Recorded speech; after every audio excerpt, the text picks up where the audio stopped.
Good morning, friends. Welcome to the fourth lecture on History Static for SIP program 2018. So, in this lecture, we will be covering two areas: revolutionary extremism and tribals and peasant movements from 19th century and till the independence. So both these areas are again very important for the exam, and there is very high chances that a question could be asked from this area because they asked about the Vaga movement 3-4 years back. They have been asking about all these tribal and peasant movements, and also with respect to revolutionary movements. I mean, it's always favorite topic of UPSC, not just from 5 years, from ever since, from last 30-40 years. It is one of the favorite topics for the UPSC exam. So we'll start with the first phase. So as you know that revolutionary extremism in India can be divided into two phases. First is pre-socialist phase, which could be or which started in 1900, and second phase is which started after non-cooperation movement. So that started in 1920s. So both these phases have different approach, different method, different ideology, and we will discuss the macro features of this movement, and then we will deal with the individual important organizations and leaders of this movement. So we'll first start with the first phase of the movement, which is from 1900s till the 1920.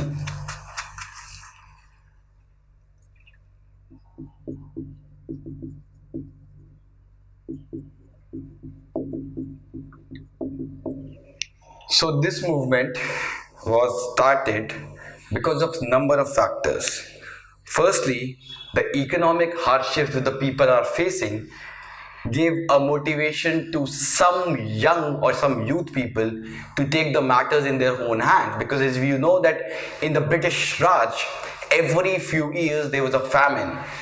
The land revenue policies, the ruination of the industrialization, industries, all these things played a very important role in rise of revolutionary extremism in India.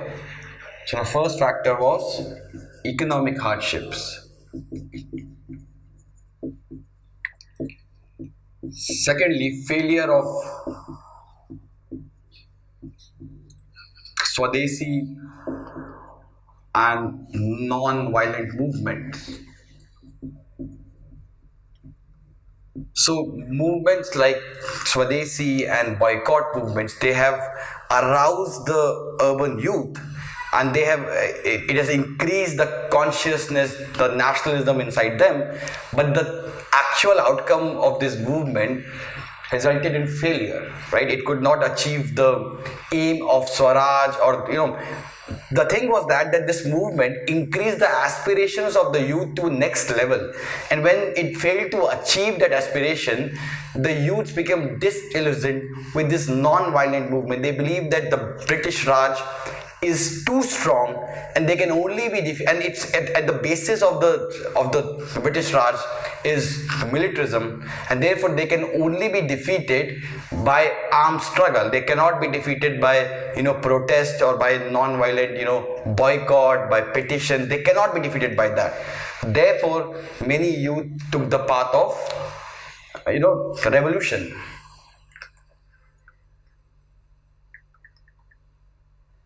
Thirdly, Hindu revivalism.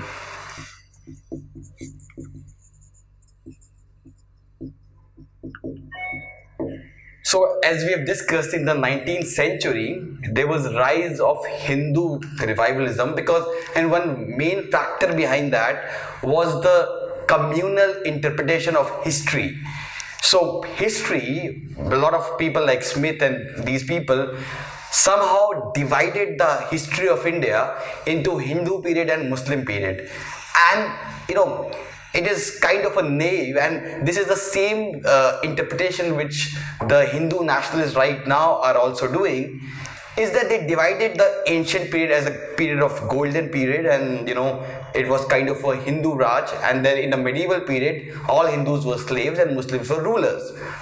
So that also somehow increased the militancy among the Hindus. They felt that they were the rulers of this country, they were the conquerors of the world, and that gave them that kind of gave them this inspiration that they should be, or they belong to a warrior community, and therefore they should start an armed struggle against the British. So, and even the Arya Samaj movement, the Vivekanand movement, they gave focus on Hindu masculinity through the akharas and the other things, and that also gave rise to the revolutionary movements in India. Fourthly, international factors also played a very important role. So we have discussed that the same factors also gave rise to the extremist forces in Congress, and the same factors also gave rise to the rise of revolutionary extremism, because there was Italy, which was defeated by a small African country called Ethiopia.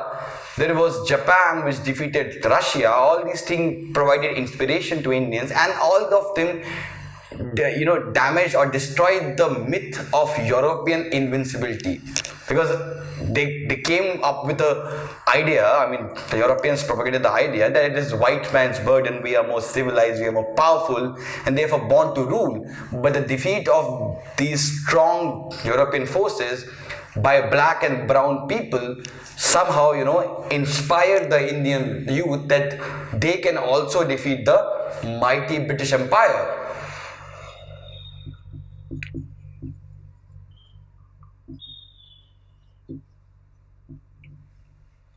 Next we will deal with is the nature and character of this movement.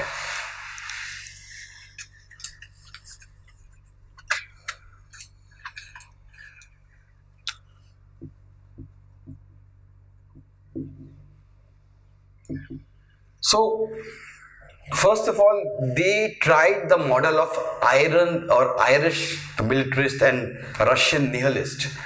So if you would have been reading some history, or if you have a little idea of history, the Russian nihilists and the Irish militarists, they believed in the idea of setting example by self-sacrifice. They believed in laying down their life, and this will inspire more youth to join the freedom struggle or join the movement against the British. They did not believe in going for mass struggle or taking masses into picture. They believed in killing unpopular or assassinate unpopular British officials. They believed that this would create fear among the British, right? And secondly, it would remove the fear of Indians against the British, and thirdly, it will inspire the Indians to rise against the British imperialism. So first was that they believed in individual sacrifices.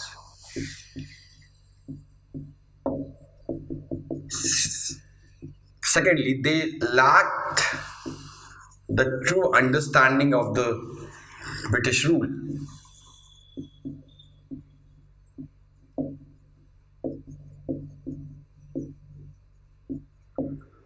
So they actually somehow they did not know how deep the strength of British rule is. They did not understand that without involving masses, just by killing unpopular officials, they could hardly achieve anything. They did not understand that their allies are the peasants and the workers, and if they take them in their movement, this could play a very, like what happened in Russia, because at that time Russia did not happen.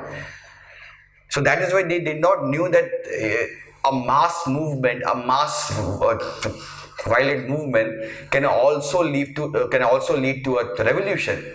What Lenin showed in 1918, where he used masses to launch a movement against the Tsars. right? So somehow they lack the true understanding of the British rule.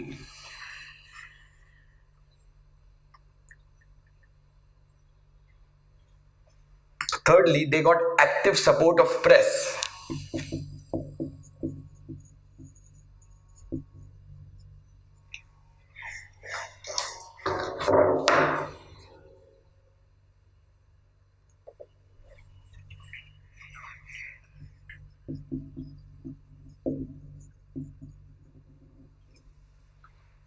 So they had some dedicated newspapers like Jugantar, like Abhinav Bharat, which propagated, or these newspapers propagated their revolutionary ideas. Fourthly, they organized themselves into secret societies.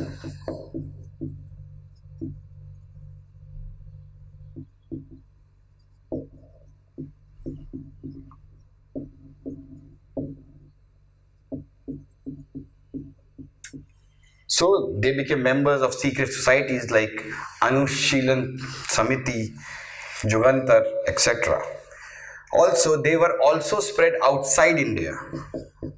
So you have people like Shamaji Krishna Varma, V.D. Savarkar, Madam Kama, Ajit Singh, all of them were situated outside India, even Lala Hardayal. They were launching the movement from outside the India.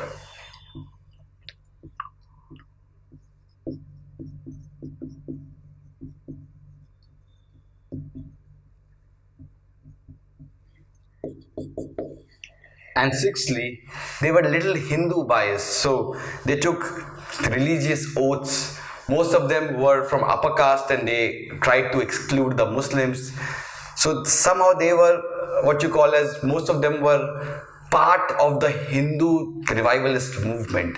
Therefore, you would not see many Muslim revolutionaries in this phase of the revolution.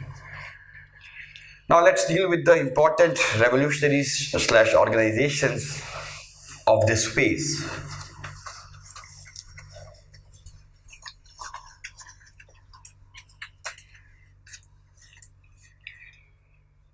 So first we'll deal with revolutionary activities in Maharashtra. So there were two main areas where you had revolutionaries. You had, or probably three main areas: Bengal, Maharashtra, and Punjab.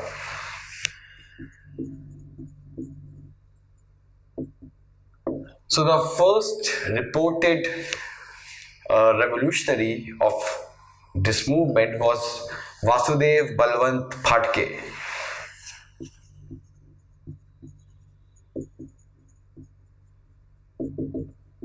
And he became inspired because, as we have discussed in the last lecture, that how MG Ranade used to bring out this journal in which he used to enlighten the Indians of how the British are exploiting the India's economy, and inspired by that journal, a backward leader or a guy in Maharashtra rose against or revolted against the British rule. And he was also very much, agitated by the famines in 1876 in Pune. He held that the British were responsible for that famine, and therefore he attacked, or he started guerrilla warfare against the British. Ultimately, he was captured and he was sentenced to transportation for life, and he died in jail in 1883. Next is Chapekar brothers.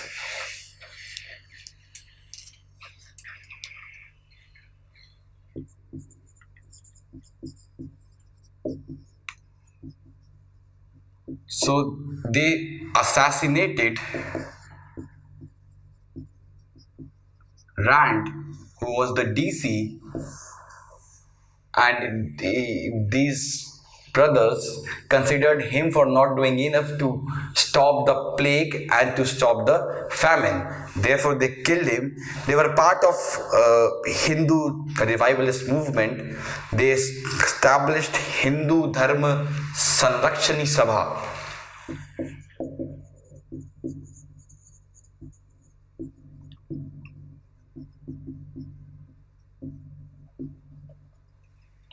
And they were also part of the or they were part of the organizing committee of the Ganpati festival, which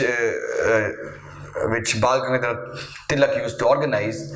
They used to distribute leaflets urging the Hindus to rise up against the British rule, just like Shivaji Maharaj had rose against the Muslim rulers.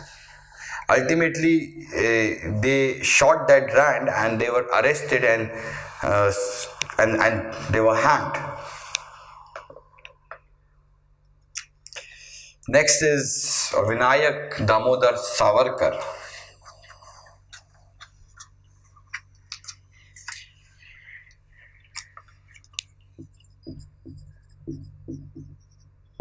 So Savarkar could be called as the Jinnah of the. He could be compared to Jinnah in a way, because just like Jinnah, he started as a very secular nationalist. He started as a revolutionary and fiercely anti-British, and with time he became loyalist, just like Jinnah, and from being secular nationalist, he transformed himself into Hindu nationalist. So when he was studying in Ferguson College, he established Mitra Mela, which was a secret society for revolutionaries, and it had number of branches all over India and also abroad. And this organization later he established one more organization known as Abhinav Bharat.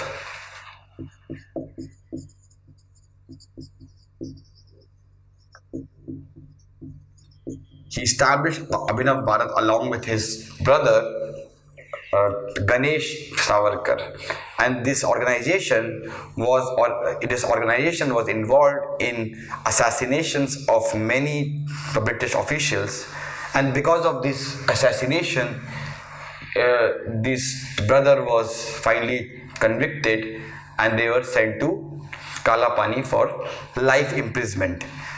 So firstly, he after establishing this organization, he went to abroad, he stayed abroad, he came back. Then this organization assassinated a few individuals. Finally, being the founding member of this organization, they were caught hold by the British. When he went to jail, he somehow, after living in jail for a few years, he came to realize that this will not do anything else. So he started writing mercy petitions for the Queen, and the Queen ultimately kind of pardoned him, and after that he remained loyalist till the end of the rule. And along with loyalists, he was the first person who gave the notion of two-nation theory. He believed that India was primarily a Hindu nation, where the Muslims can only, or the Muslims and the Christians can only live only as a second-grade citizen, and the primary culture of India is Hindu. And one more trivia about this guy was that he was an atheist. So he was not into cow politics or religion. He was into promoting, or he believed in domination of Hindu race. That was his main concern, or main ideology.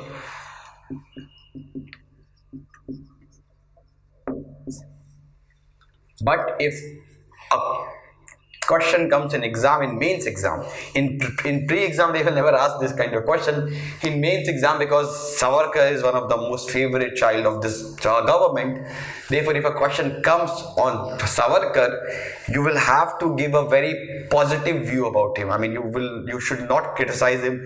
You can give one or two criticisms, but mostly you will have to focus more on his Kalapani phase, when he was a fierce nationalist, or when he was a fierce anti-British. Focus more on that if a question comes on Savarkar in the mains exam.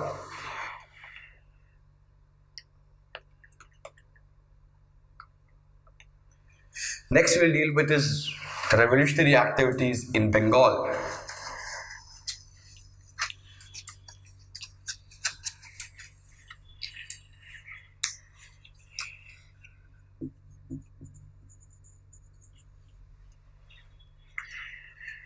So the revolutionary activities in Bengal was born out of failure of Swadesi movement, because Swadesi movement, as I've discussed, has increased the aspirations of the youth to a next level, and when it failed and all the leaders were imprisoned and there was very downslide in the nationalist movement, that kind of led to rise of some impatient youths in Bengal, and they believe that they will have to take things in their hand, and the only language with the British understand is the language of the gun, and therefore they organized into number of organizations. The most important among them was Anushilan Samiti.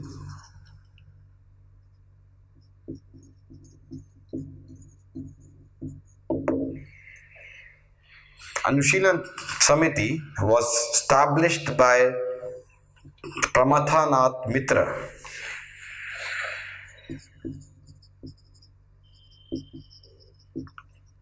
You have to remember these, you have to mug up these names. Only solution is that you will have to mug these names. There is no other easy solution. But the main people who were organized with this Samiti were Barendranath Ghosh, Sri Aurobindo, Surendranath Tagore, Bhaga Jatin, Bhupendranath Datta, and a few other individuals. So, Madam Kama was also indirectly associated with this organization, and its members were also Khudiram Bose and Prafulla Chaki.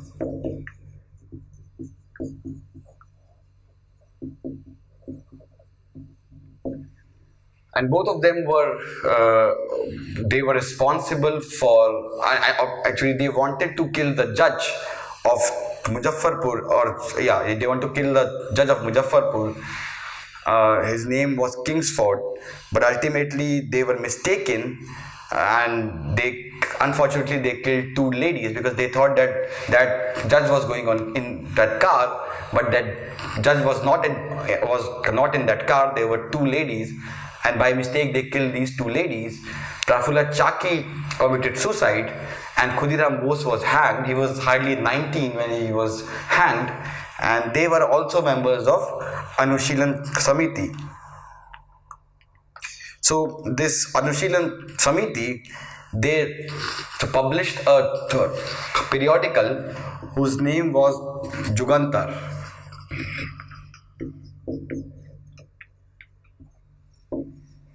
And this periodical openly preached armed struggle or armed rebellion in order to achieve the Swaraj. So there was this Jugantar, and there was one more periodical known as Sandhya. Both of them preached the philosophy of bomb. They believed the bomb and the bayonets are necessary for fighting or for achieving the dream of Swaraj. Next, or one more conspiracy case associated with this committee or with this Samiti is Alipur conspiracy case.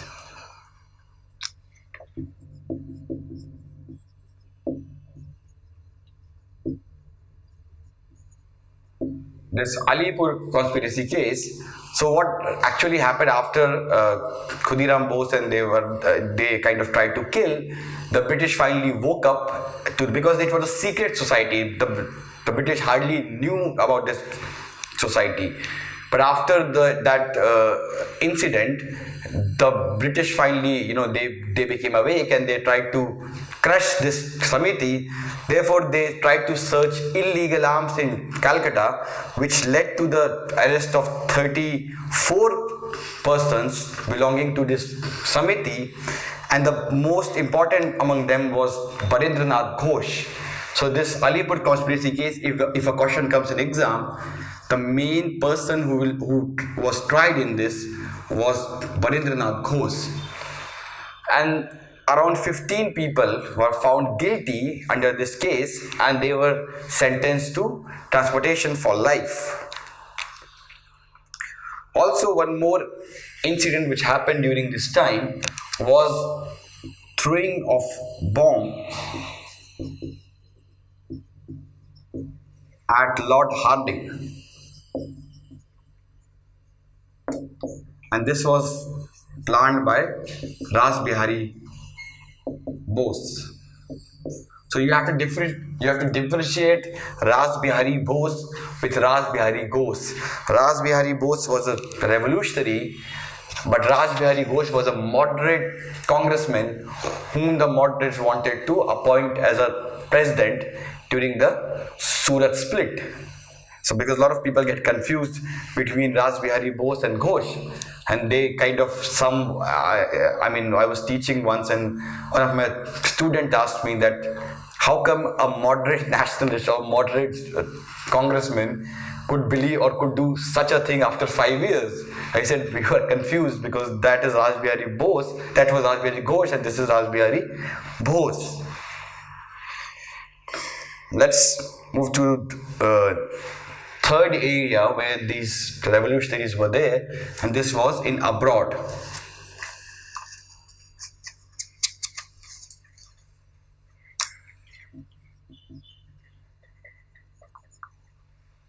So there were a number of revolutionary activities which were or a number of revolutionaries whose base was in abroad, and they were conducting activities from abroad.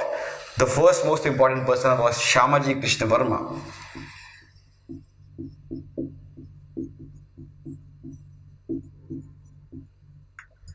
So Shamaji Krishna Varma was the member of Mitra Mela and Abhinav Bharat, which was the revolutionary group started by Savarkar. He also started a monthly journal known as India Sociologist or Indian Sociologist. Always remember this. This was a monthly journal. You have to remember these names because they could ask for match the following or things like that in the exam. Also, Shamaji Krishna Varma established a hostel for Indian students living in London, and that was known as India House.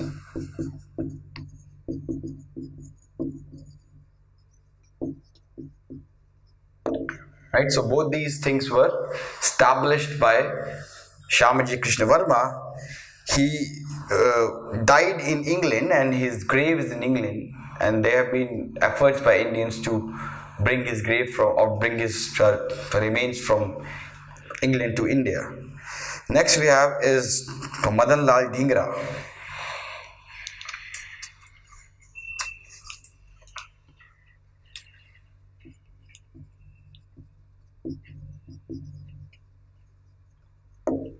So Dhingra was a close associate of Savarkar and Shamaji Krishna Varma, and he assassinated Curzon Wiley, and this is not the Lord Curzon. So you have to again differentiate between them.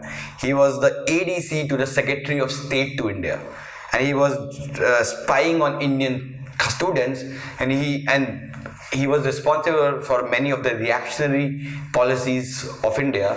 Therefore, he was assassinated in London, and this guy Dhingra was arrested, and he was finally hanged in England itself. So he assassinated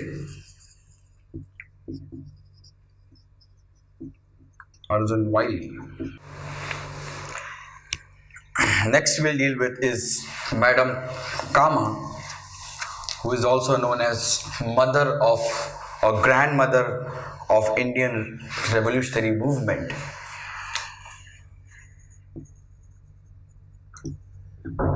So she was a Parsi lady, and she left India in 1902, and she took active part in editing the Indian Sociologist. So Indian Sociologist was a monthly journal established by Shamaji Krishna Varma, and she was one of the key editors of that journal.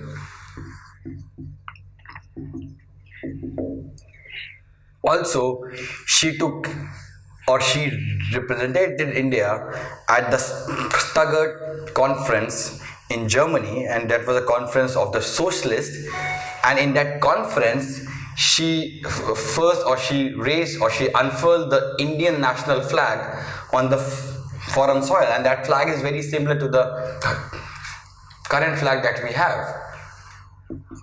So she took part in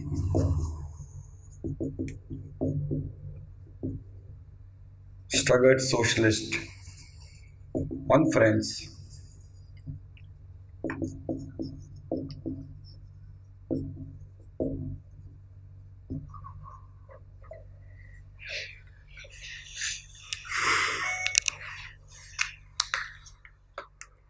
Next we have is Gadar Party.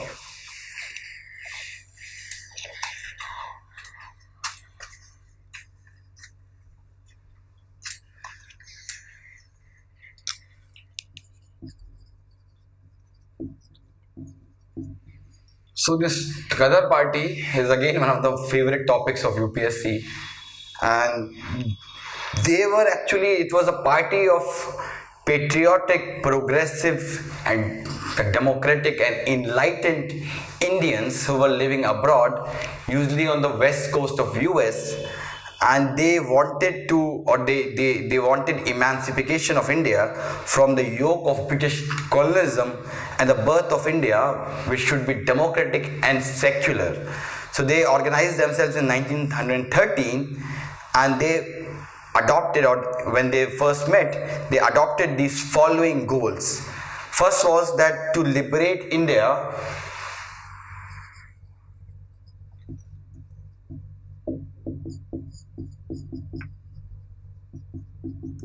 from British using armed struggle.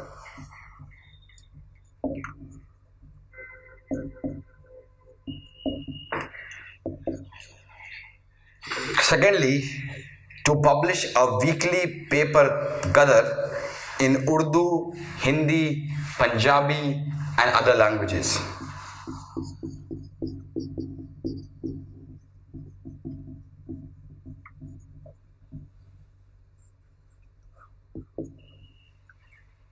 Thirdly, to hold organizational elections every year to elect a coordination committee.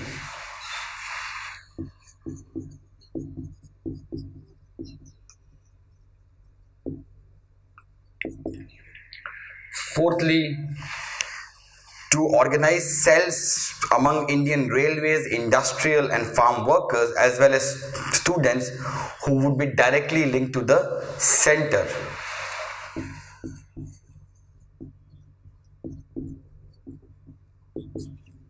Fifthly, no discussion or debate was to be taken or will be take place on religion, and religion should be the private affair.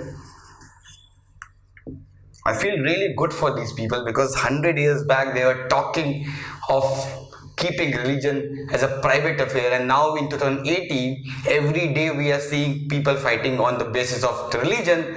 My religion superior, my religion superior, your religion superior. Somehow people who were 105 years ago, they talked more sense than the people who are living in the age of iPads and iPods and so much technological improvements.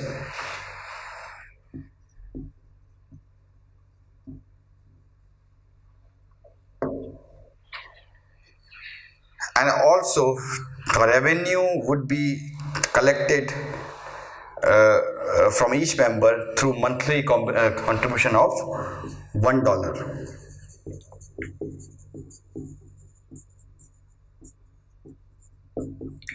So they published this weekly paper known as Gadar, and this Gadar had this tagline, which is Angrezi Raj ka Dushman, which means enemy of the British rule in India, and it also invited the patriots with a typical call which said that wanted a fearless, courageous soldiers for launching Gadar, which means mutiny in India. Then next thing they asked was salary, which was death. Then third thing they asked was award, which was martyrdom and freedom.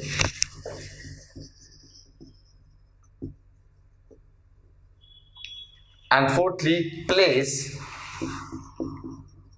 which is battlefield of India.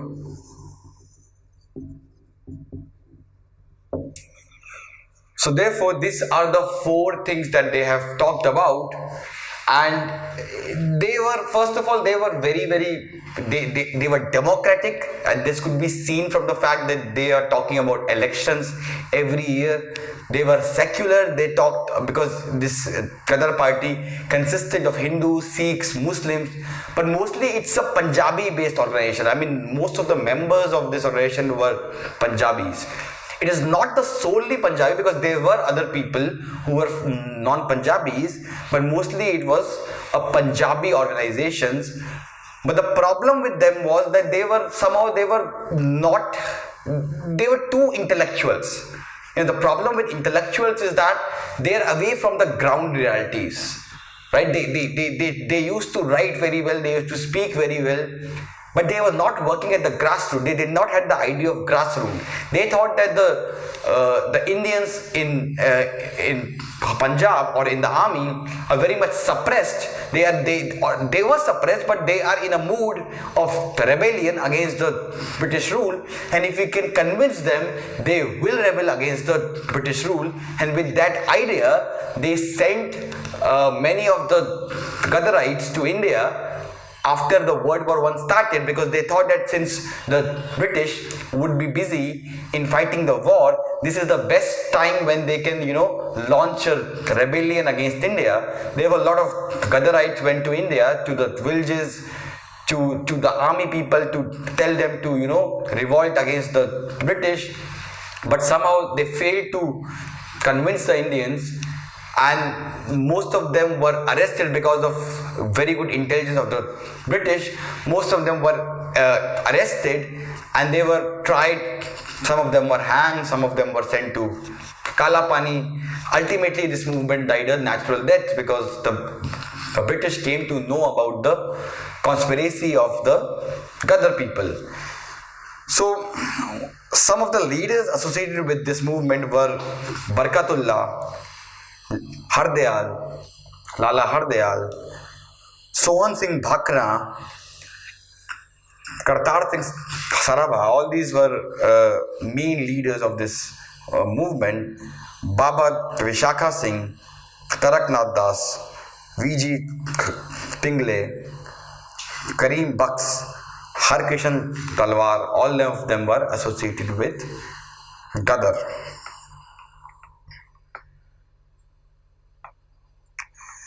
Next we have is Hindu-German conspiracy.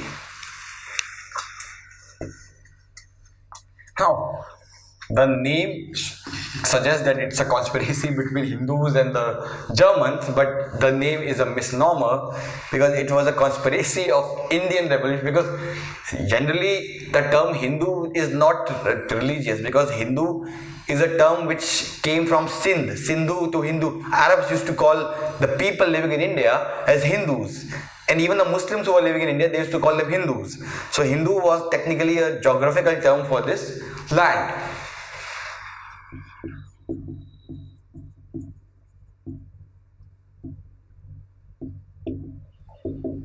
So as you know, that World War I started, and it was fought between Germany and Turkey at one end, and Britain, France and US at the other hand.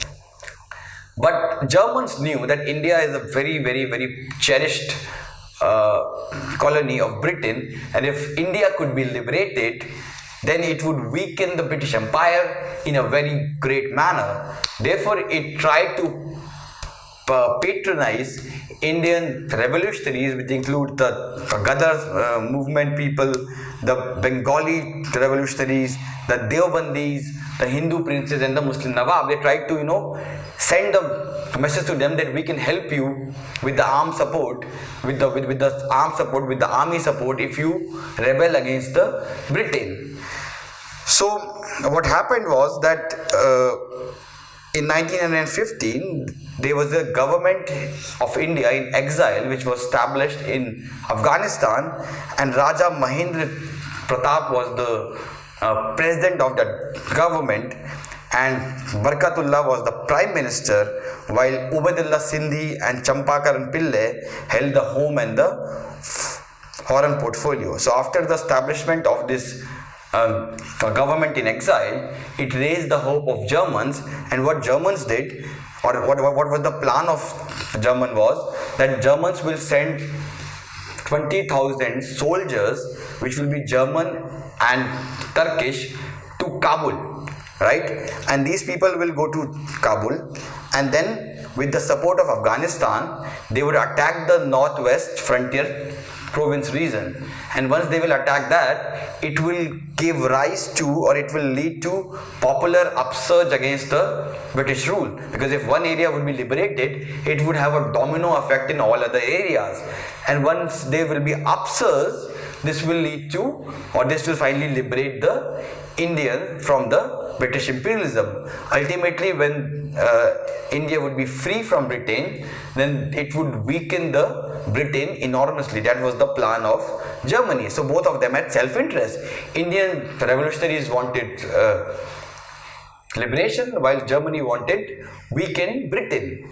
But ultimately, through intelligence, through infiltration of these organizations, the British came to know about this conspiracy, and the leaders involved in this conspiracy were ultimately tried, and they were sentenced to life imprisonment in most of the cases.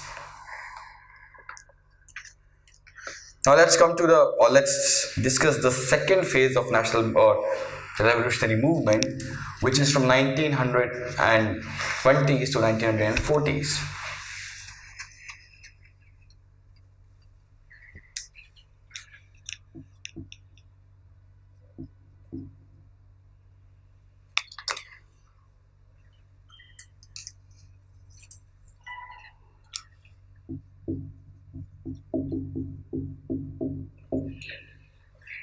So there was some change in character of the revolutionary extremism movement in this phase.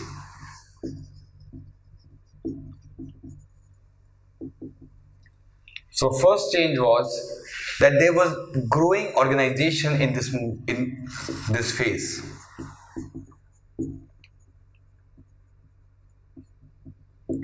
So most of the revolutionaries in the early phase were very little organized, and they lacked the clear understanding of the European rule in India. They were mostly driven by emotions and self-sacrifice than by real world considerations.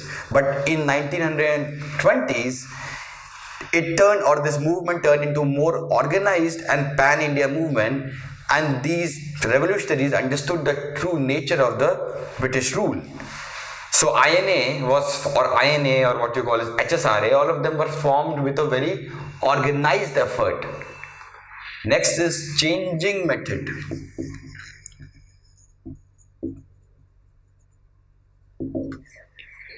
So most of the methods used by the early revolutionaries, they followed the model of Russian nihilists, which was the model of individual bravery. But most of the later revolutionaries, they felt the need to involve the masses in the movement. Now, many people would say that Bhagat Singh also did the same thing, he killed Saunders. But that was a one-off incident, and that incident took place because they were agitated because of brutality which the British showed to they have shown to the Lala Lajpat Rai. So it was an individual act. Ultimately, the main objective of HSRA was to involve the masses to have a mass movement in India. Third was growing socialist influence.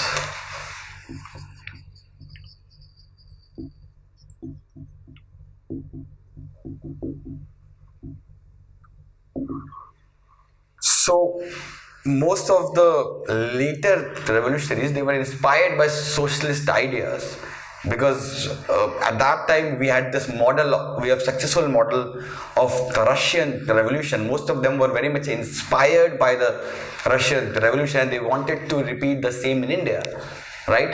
And also at that time the peasant movement have started to take place at a very significant pace, and therefore they realized that only only independence is not their aim.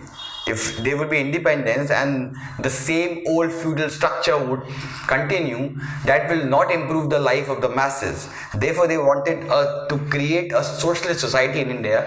They not just wanted independence, they wanted independence which should increase or improve the life of the common people significantly. Fourthly, they were more secularist.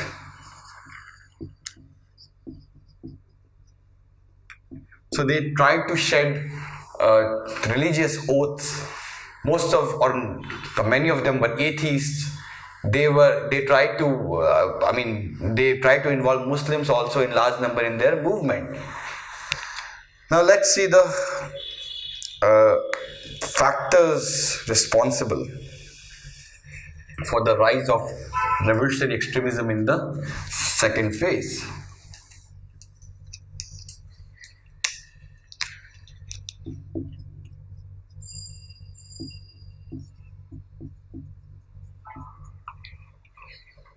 So, firstly, failure of the non-cooperation movement. So, most of these revolutionaries were once the followers of Gandhiji, and most of them acted participatively or acted with great participation in the non-cooperation movement.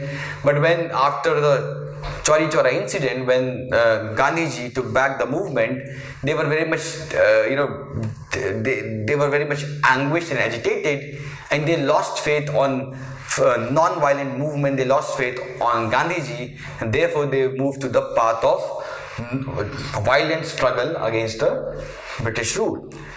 Second was socialist ideals.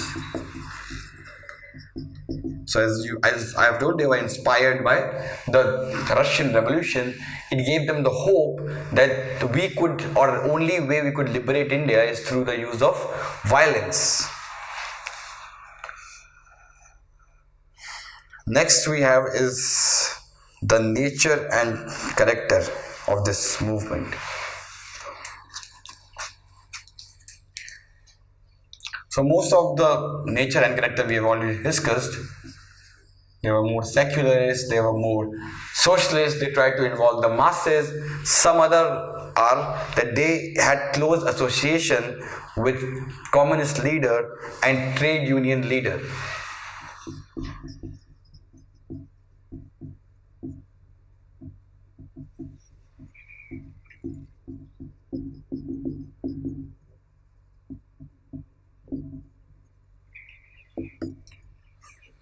Secondly, in some places like Bengal, they have close association with Congress leaders also.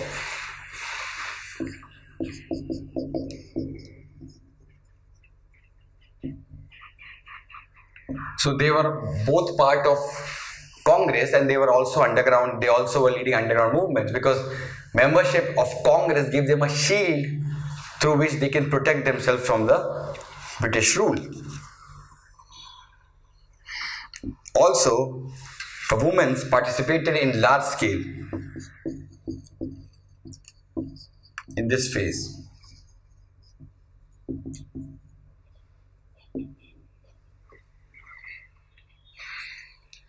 So they acted as messengers, they provided shelters, they even fought, they even shot.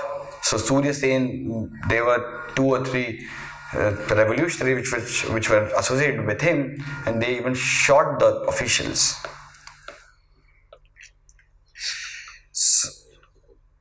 So let's deal with individual organization. So the first important organization which was formed in 1920s was HRA, or Hindustan Republican Association, and this was formed by Bismil Ashfaqullah Khan, Roshan Singh, and Chandrasekhar Azad. So they wanted, so to launch any armed struggle, you need money. So to get money, they tried to loot the public treasury, which was the money was going in the train, and they tried to loot that in Kakori, and that is why this case was known as Kakori conspiracy case. So Bismil, Roshan Singh, Chandrasekhar Azad, sorry, not Chandrasekhar Azad, Ashfaqullah Khan, they were hanged, and therefore the first line of leadership was finished by the British. When they were hanged, new leaders emerged in this movement, and they were Bhagat Singh, Rajguru, Sukhdev,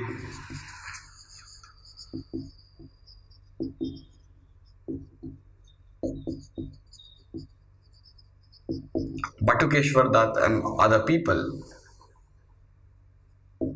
And they changed the name of the organization to HSRA,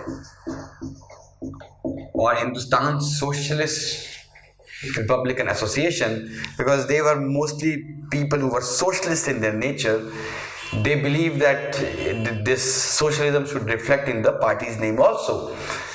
Now these leaders wanted mass struggle. They knew that individual bravery cannot take them too long far. Therefore, they were preparing for involving masses, and they were trying to adopt the Russian model of Lenin for organizing the revolution in India. But unfortunately, the killing of Lala Lajpat Rai finally, it forced them to take or to go to the path of individual bravery, and therefore Bhagat Singh and these people, they assassinated Saunders, and ultimately in 1929 they threw bomb at Central Assembly, because they wanted to propagate their ideas to the masses. They thought that they have been considered as a terrorist by many nationalists and the British, and they wanted their ideas to reach the people. For that, they threw a bomb at Central Assembly, which was a harmless bomb. Only thing was they wanted to preach the lesson of, or they wanted to preach and propagate their ideas to the people. Ultimately, Bhagat Singh and all these people, Bhagat Singh, Sukhdev and Rajguru, were hanged, and that case was known as Lahore conspiracy case.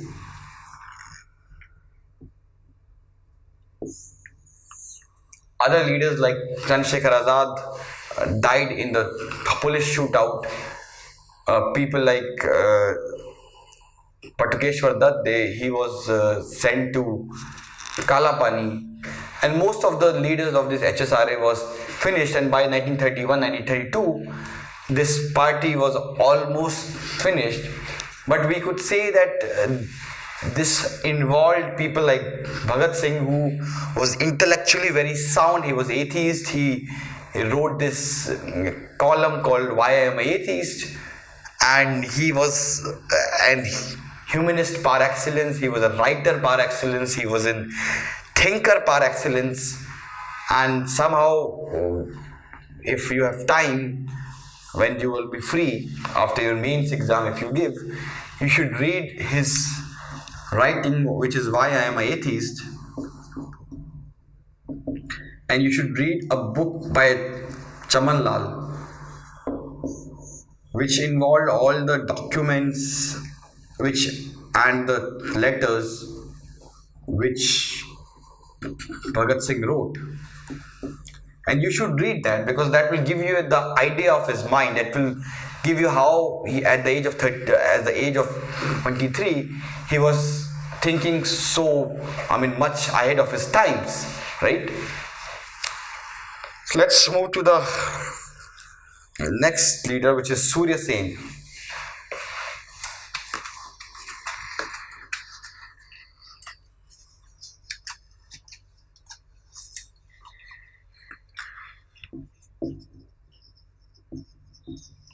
So Surya Sen was involved in Chittagong.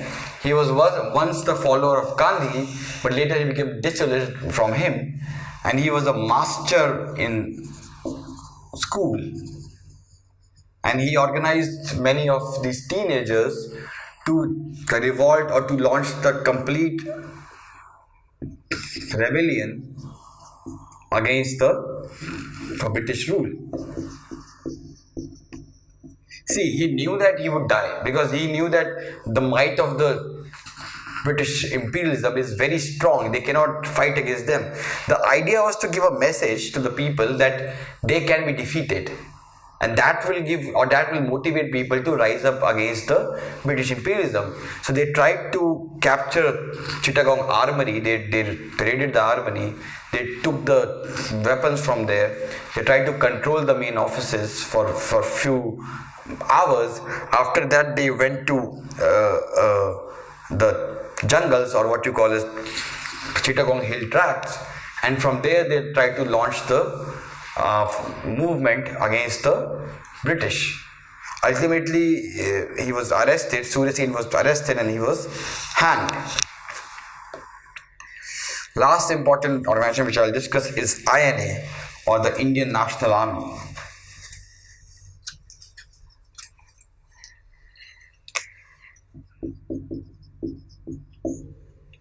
So INA, or the Indian National Army, was the first conceived. The idea of INA was conceived by Mohan Singh. So if a question comes in exam, don't get confused with Bose. Bose came later. It was originally idea was conceived by Mohan Singh. So what happened during the World War II? As you know, that Britain was fighting the war against Japanese in the Southeast. But later, after 1 year, Mohan Singh became disillusioned with the Japanese, because Japanese were, see, when we talk of imperialist power, I would say the British were the most benevolent of all of them, because at least the British tried to, even for their own benefits, but they tried to build some institution in India. But the countries which are being ruled by Belgians, French, Portuguese, they were kept very, very backward by them. I mean, if you go to Africa, in Congo, when the Belgians left Congo, there were just 6 doctors in Congo. There was no educational institution, there was no hospital, complete lack of infrastructure, because the focus of Belgians was only on, exploitation of Congo. But when we talk of Britain, at least Britain did something. They did a lot of wrong things, but they at least did some good. They at least established some administrative structure in India. They at least developed some basic infrastructure in India. But Japanese at that time, they were fascist power. So they were very, very, they treated Indians as the second-rate citizens. And that is what Mohan Singh was hurted of that, and that's why Mohan Singh tried to, or he wanted to reduce the influence of Japanese, and Japanese did not like that, and he was imprisoned. Finally, Rajbihari Bose took the control of INA, and he invited Subhash Chandra Bose, because Subhash Chandra Bose at that time, he actually left the Congress, and he was in Germany. He was meeting the Hitler. He was trying to get Hitler's support for India's freedom, and somehow a message was reached to him that he could come to Japan and can take control of the INA, which is a solid force of around 50,000 prisoners of war. So ultimately, Bose went there and he assumed the charge of Commander-in-Chief of the INA, and ultimately he kind of established brigades like Subhash Brigade, Gandhi Brigade, Nehru Brigade. He also established a women's regiment known as Rani Lakshmibai regiment, and the head of that regiment was Lakshmi Iyer or Lakshmi Sehgal, who also stood for the post of president against Dr. Kalam in 2002. So these forces or this INA had few successes in the starting. They captured the Andaman Islands. They also captured Imphal and Kohima. But somehow the INA people did not like the Japanese, because Japanese were again treating the Indian soldiers with contempt. They were given, because they wanted the Indian soldiers or Indian forces to play a second fiddle to the Japanese army, which the proud INA soldiers did not want it. So naturally there was not much unity among them. And when Japanese defeated in 45, ultimately the INA also surrendered, because INA's strength was Japanese army, and when they got defeated, the INA was nothing. So INA was defeated, and Subhash Chandra Bose also died in mysterious air crash in Japan, and ultimately many of the senior officials of INA were brought to India for trials, and that led to what we call as INA trials.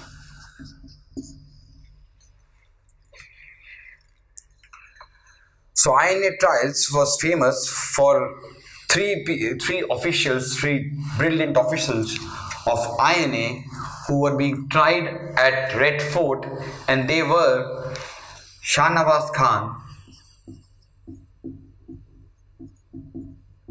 Prem Sehgal,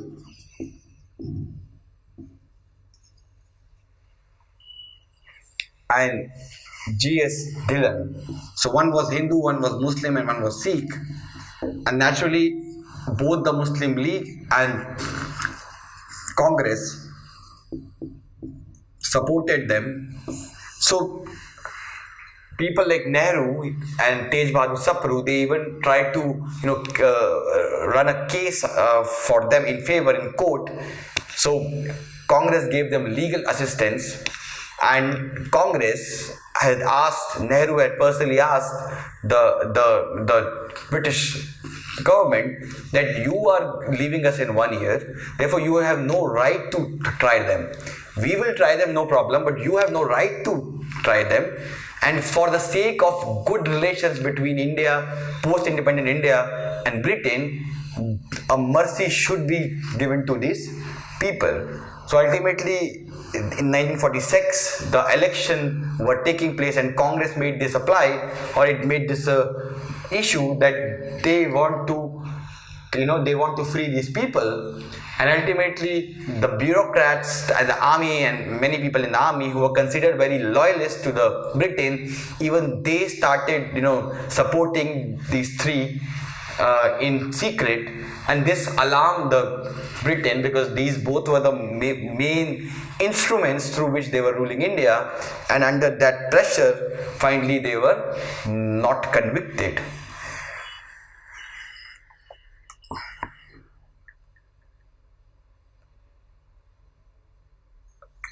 So let's now start with the second topic, which is the peasants movement and the tribal uprising.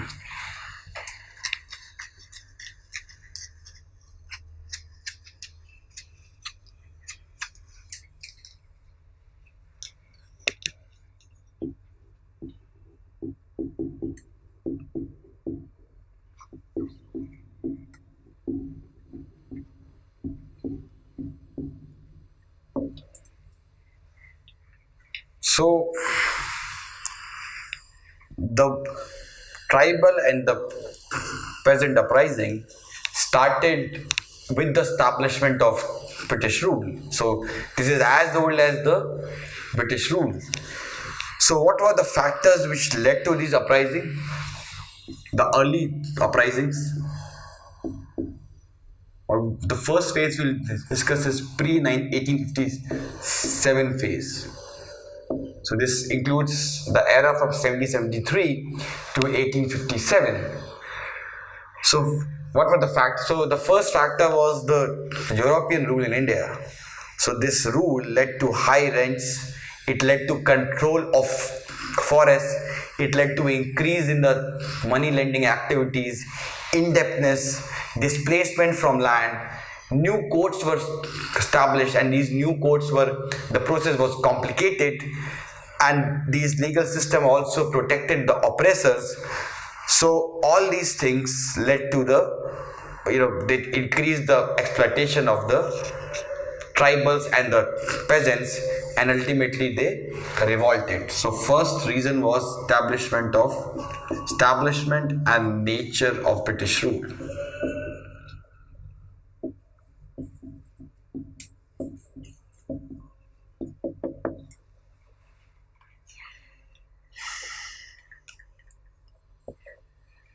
Second reason was Christian missionaries.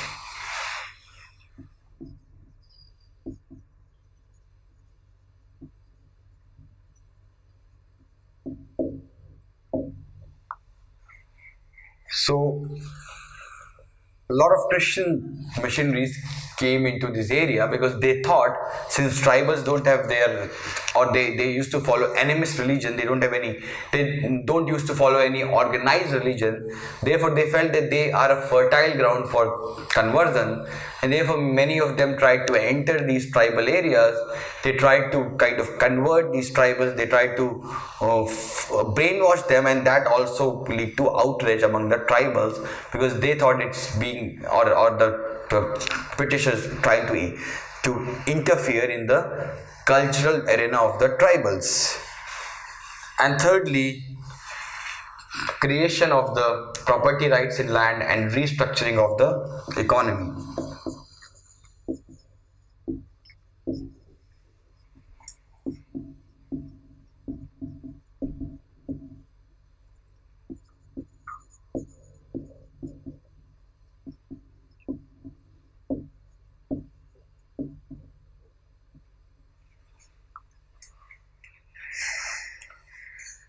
Next we have is nature and character of the pre-1857 revolts.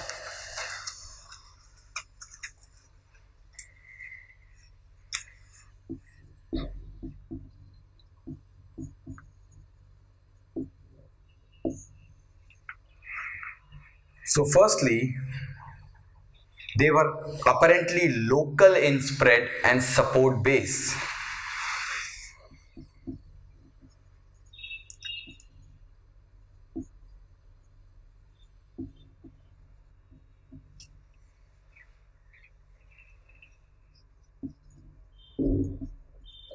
And the factors of the revolt are also local.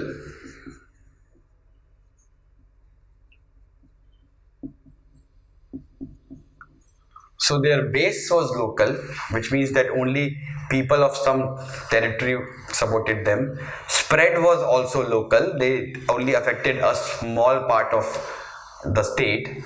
And thirdly, the factors were also local, which means they had this local grievance with some of the policies of the Britain, and most of them were actually most of the local factors were anguish against the new jamidars or the money lenders, because ultimately these people were they were not used to this landlordism and these money lenderism. They were very simple people. And when these people come and they try to exploit, because as we know that in permanent settlement, the land revenue was fixed, right? And if landlord can take or can appropriate more land revenue, then it is his. He will not have to contribute to the British treasury. Plus there were number of intermediaries in between. All of them exploited the peasants and the tribals, and that is why they thought, or when this exploitation reached the maximum level, when they could not further take this exploitation, they used to revolt. So it was basically local factors, local base and local spread. It did not affect other parts of India.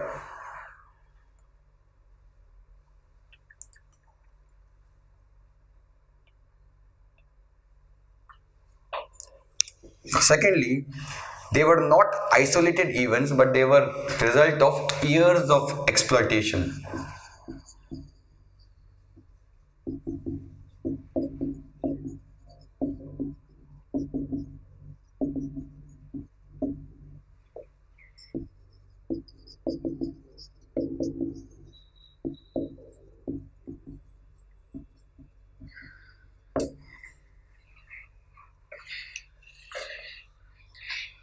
Thus, the tribal revolts of Bhils in 1819, the Kolis in 1829, all of them were due to interference of Europeans in the local society and economic restructuring.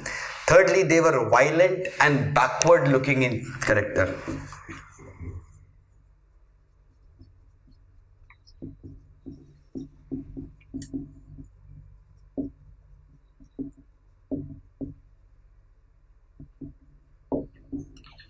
So all of them were violent. It was an open movement against the Britain, and they were backward looking because their leaders wanted or their leaders sometimes claimed religious power. They wanted to establish pre-British feudal, or not feudal, what you call as kingly setup. And it was not modern in outlook. They didn't wanted the democracy. They didn't wanted a modern society to be established. They wanted to go back to the pre-British area or the pre-British era, and that is why they could be called as backward looking. Fourthly, ethnic and local ties were important in this revolt.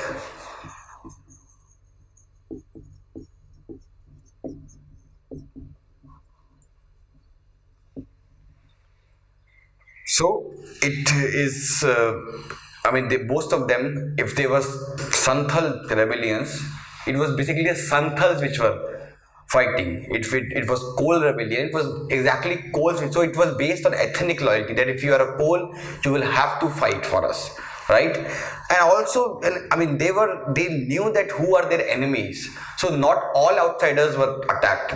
Only those outsiders who were involved in their exploitation were attacked. So they did not. So they used to call Tadiku. Tadiku means outsiders. So all the Dikus who were poor, they never used to attack them. They only used to attack these money lenders, these exploitative jamidars, and the Europeans at large, right? Fifthly, they were labeled as restorative rebellions.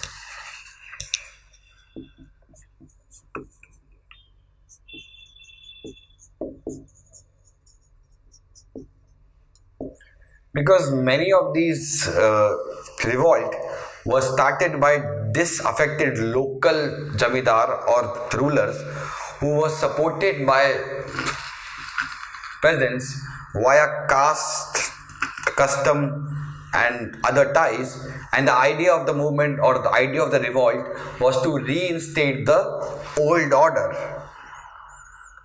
So number of movements like the polygon revolts, they were all could be called as the restorative rebellions, because they wanted to establish the old order which was destroyed by the British. Now there is a debate about whether these rebellions were apolitical attacks or whether they were apolitical acts or they were political acts, because many of them are saying that they are pre-modern and they were pre-political uprisings because of their lack of organization, program and ideology. But could it be called as apolitical? Right? This is a debate among historians. So the dominant debate and the dominant view is that they could not be called as apolitical acts. They are a political acts because the rebels were clearly aware of the altered power relations in the society, and they were determined to overturn the structure of the authority. So they knew that the economic restructuring done by the Europeans, this is the main reason behind all their suffering, right? They knew that their oppressors were jamidars, money lenders and Europeans, and therefore they attacked them. They did not attack the normal poor Deku, because they knew that they are not the enemies, which means that they have a proper political understanding. Their act is completely political. They were not just killing people for the sake of it. They had some political agenda. And secondly, these rebellions were open rebellions. They were not what you call as a guerrilla war. It was completely a war against the oppressors, right? And these rebels also formed their own court. They formed their own governing structure. They levied taxes. So it was they kind of functioned as an independent parallel government. And thirdly, they had a proper leadership. So all of them indicate that the act of these tribal revolts or the peasant revolt prior to 1857, they could be called as a political acts.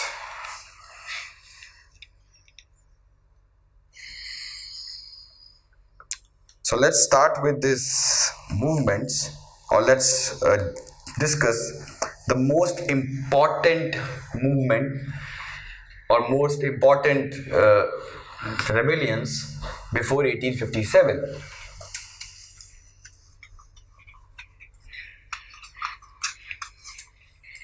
So, Sannyasi and Fakir movement.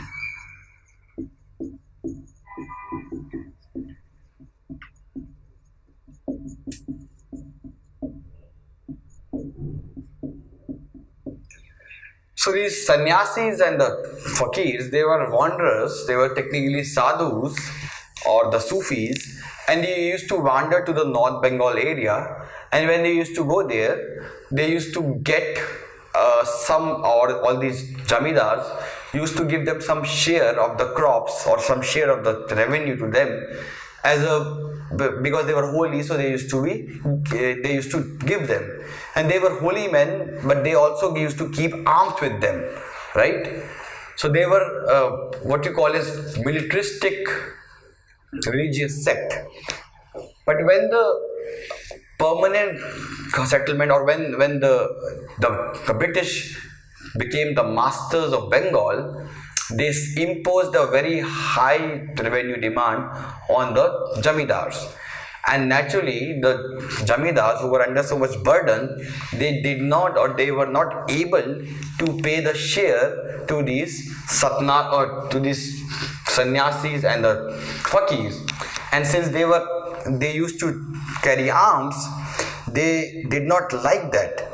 And since they did not like that, they came together in a rebellion against the British, in an open rebellion against the British.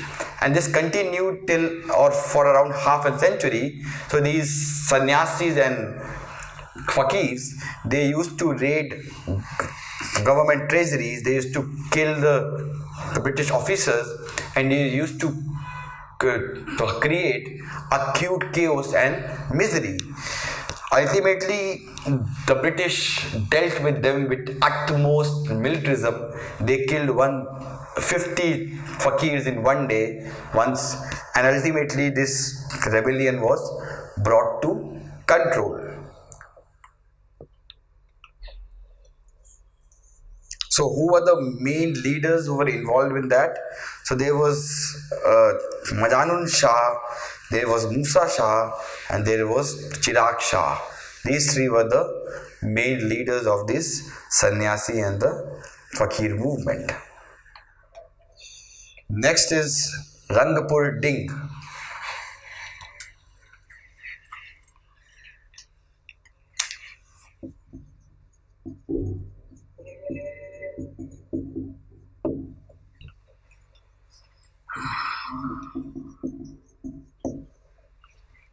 So this led to the impeachment proceeding against the Warren Hastings, this rebellion.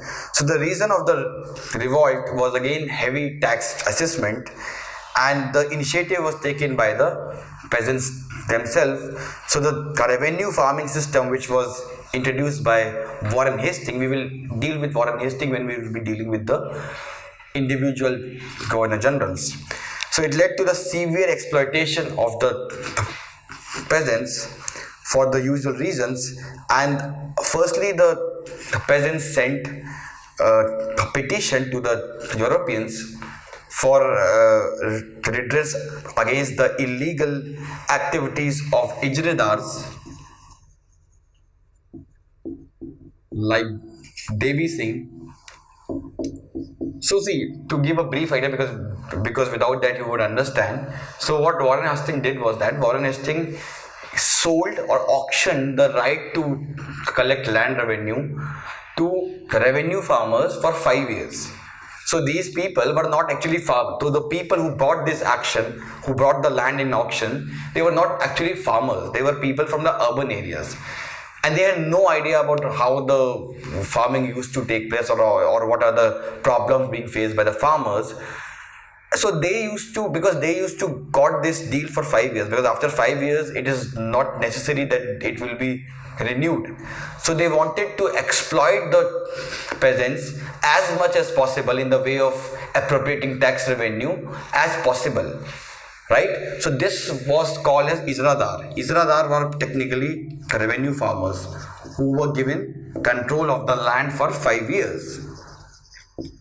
And because of the excess of these Ijradars, the farmers were living in a very bad condition, and therefore they sent petitions to the Europeans to control these exploitative Ijradars.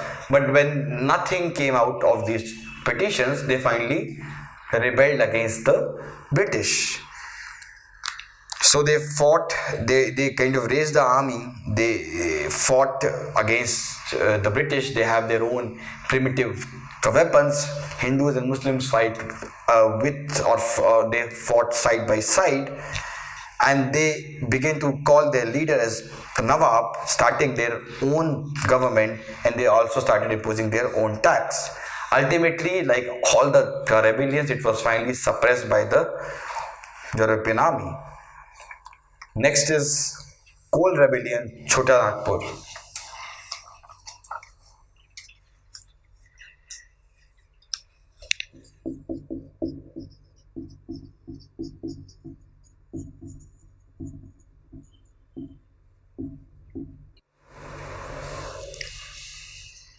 Let's move to the next rebellion, which is Coal Rebellion of Chota Nagpur of 1832.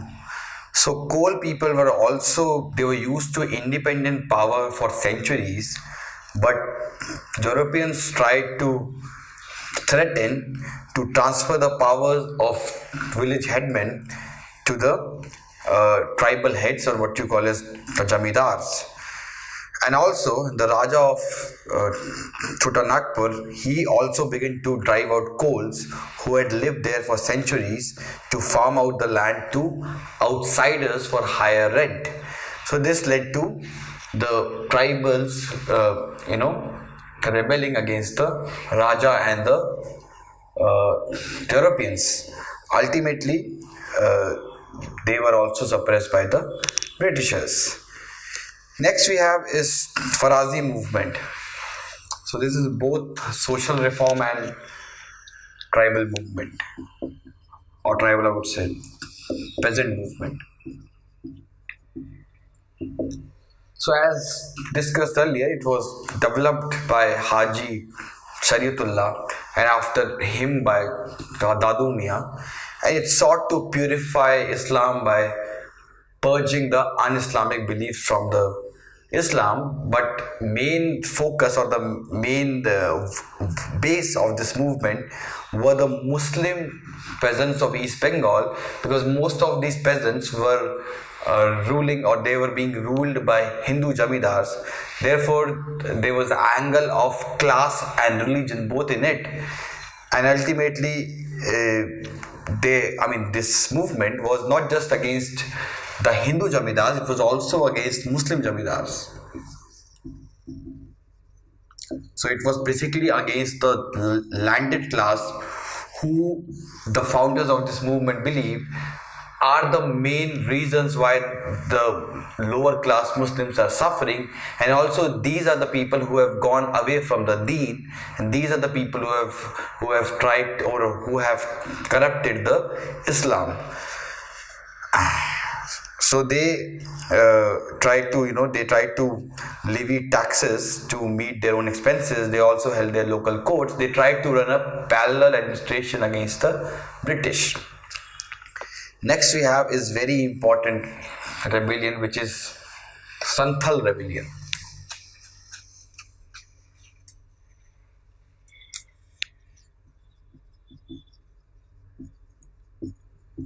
So the Santhals were the tribal group who were living south of Chota Nagpur plateau, and they were their own masters. They were freedom loving people. They were never, even during the time of Mughals and before, they were never interfered by any of the kings. But after the permanent settlement of 1793, their land was given to the Jamidars. They became the owners of the land, which was earlier held by the Santhals. So these Santhals migrated to the hill areas of Rajmahal Hills. But even this land was also, or they again new kind of interference was started by European indigo planters, and then they kind of finally revolted, because they thought that wherever we are going, you are following us, you are not allowing us to have autonomy. And finally, when the exploitation reached a supreme level, they kind of revolted against the British. So it was directed mainly against these Dikus and the government servants. So they were kind of killing and destroying the property of only those Dikus who they felt were responsible for their misery. So there were two leaders which emerged in the Santhals. They were Sido and Kanu. And both these leaders claimed that they have some divine power, and through the use of that divine power, they will turn the bullets of the British into ineffective. So naturally, they kind of rallied a lot of people behind them, and they began to attack the European property, and ultimately the massive military campaign was launched against them to suppress them. And finally, after a long struggle, they were defeated. But even the British people wrote that the Santhals fought with a lot of chivalry and with a lot of courage. But the good thing or significance of this rebellion was that a separate Santhal Pargana was established.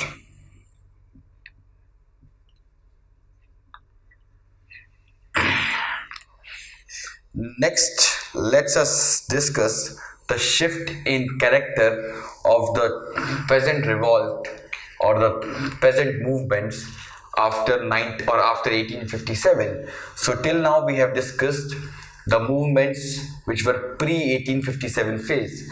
Now we will be discussing the change in the character of the peasant movement in the post-1857 phase.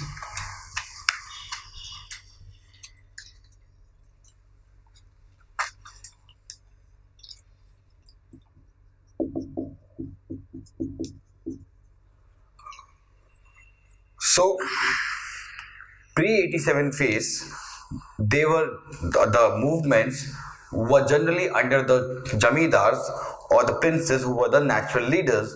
But in 1857, either these Jamidars became allies of the British or they were crushed. So naturally, the new revolts were modern in their outlook. They were not regressive. They did not wanted to establish Jamidar Raj or the Nawab Raj again. Alright, like the earlier movements. So they were modern and progressive.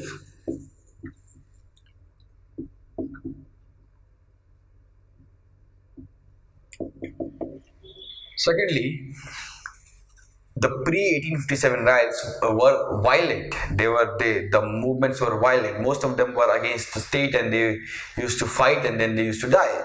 But the post-1857 movements, non-violence emerged, or non-violent element grow in importance as a tool. So the new movements, they represented a sense of natural justice and a strong notion of legitimacy. They did not wanted, I mean, their only concern was that we will only give what is desired, or what is right, what is fair. We will not give anything illegal. That was the main philosophy of the post 1857 movements. They were not fighting for, they were not fighting against the British. They did not wanted the end of Jamindari. They did not wanted the end of any they did not want any revolution. They only used to emerge when they used to find that the kind of land revenue which you are charging to us is exploitative, and the demand was generally to reduce the land revenue demand, right? So they didn't kill the money lenders. They just destroyed their books, which was full of fraud. So when the money lenders were involved in cheating and fraud, only then they used to take things in their hand. So also the post 1857 revolts, they show a higher level of unionism and political awareness. They began to use legal means. So they were non-violent.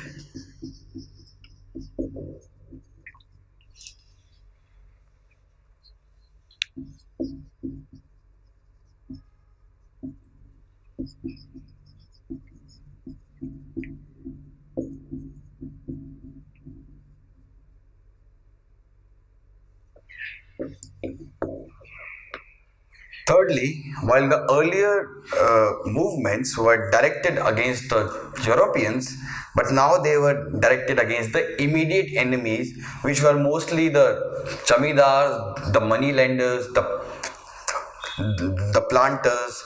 While the earlier movements, the target was basically the Europeans. They used to, ultimate aim of their movement was to fight against the Europeans, right? Fourthly, while the earlier revolt had a religion and ethnicity which played an important role, the post 1857 revolt showed complete Hindu-Muslim unity. So as we know that earlier revolt, if we talk of Santhal revolt, if we talk of Kol revolt, all of them were based on ethnicity. It were ethnic people who were revolting. But the post 1857 revolt, it was based on area. So people of Deccan would revolt, and that would include Hindu, Muslims, caste, Brahmin, Baniya, everyone. Right? So there was no ethnic involvement here.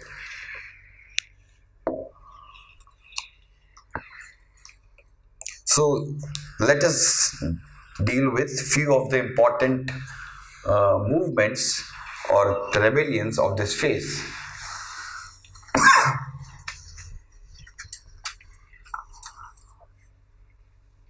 So first was Indigo Rebellion.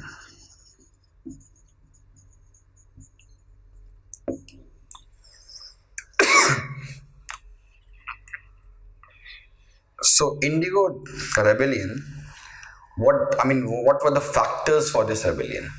So what the British used to do is that indigo used to be used for dye. So the British used to, so a lot of European people came to India and they brought a land where they used to force the Indian peasants to grow indigo in their land. And the problem with indigo was that once indigo is grown in the land, that land becomes unfertile for next few years for plantation of any other crops. So what these planters used to do, they used to give them loan, and through that loan they used to force them to plant indigo in their fields.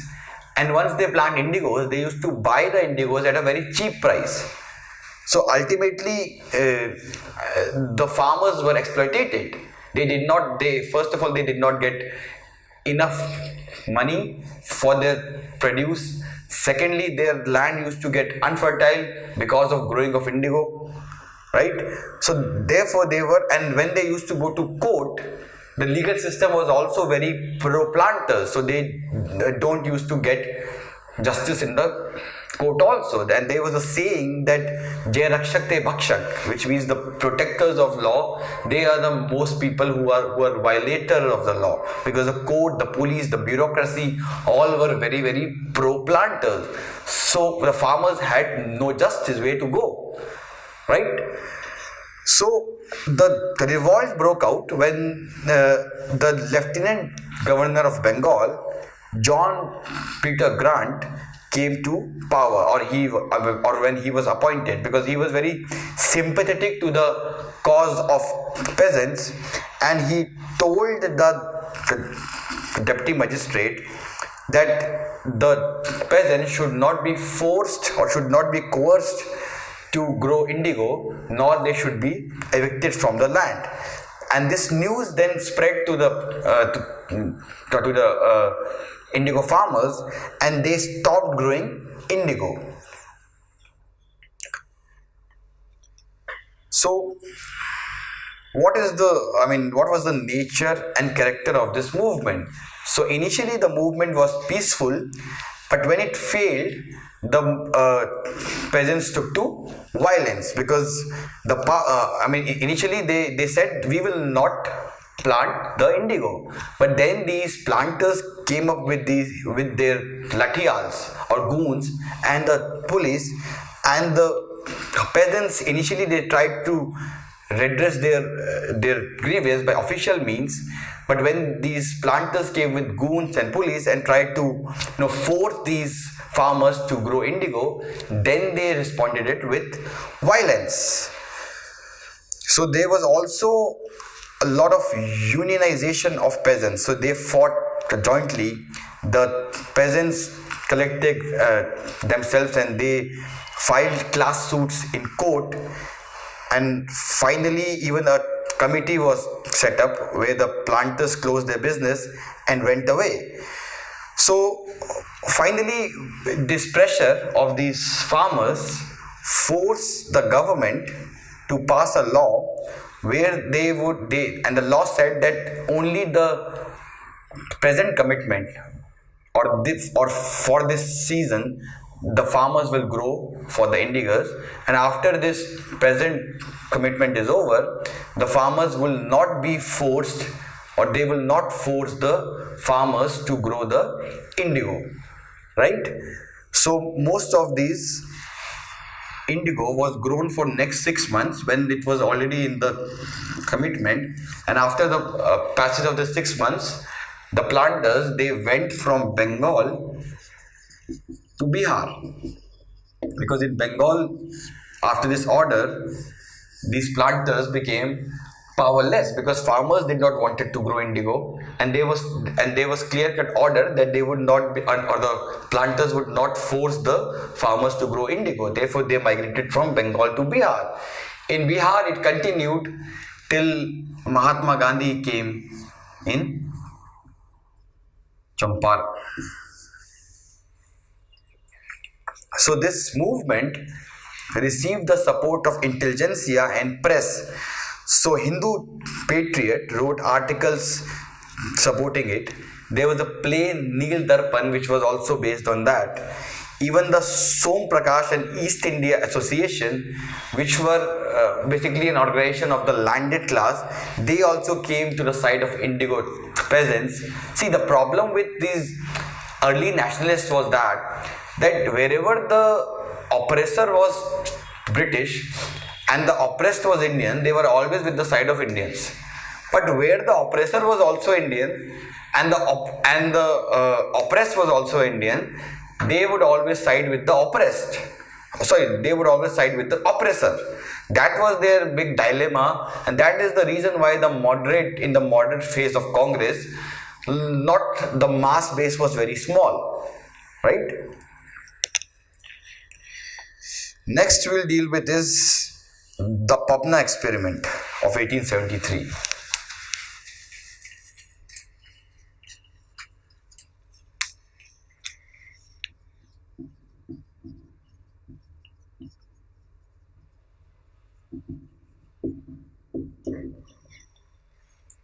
So the Rent Act of 1859 had a lot of pro-peasant clauses, and one of the clauses of this 1859 Rent Act was that if a tenant is cropping for continuously for 12 years, then he cannot be evicted by, I mean, he will have some security of, or he will have some security of tenure, and he cannot be evicted at will by the landlord. But to circumvent that, what landlord used to frequently evict the tenants. So no tenant was allowed to continue for 12 years. What he used to do is that after 6 years or after 9 years or 10 years, he used to evict the tenant for 1 month, and after 1 month he used to take him back. So then again he will have to do it for next 12 years, then only then he will get the protection. So the landlords used to misuse this thing, and that is how, or that is what made the farmers or the tenants angry.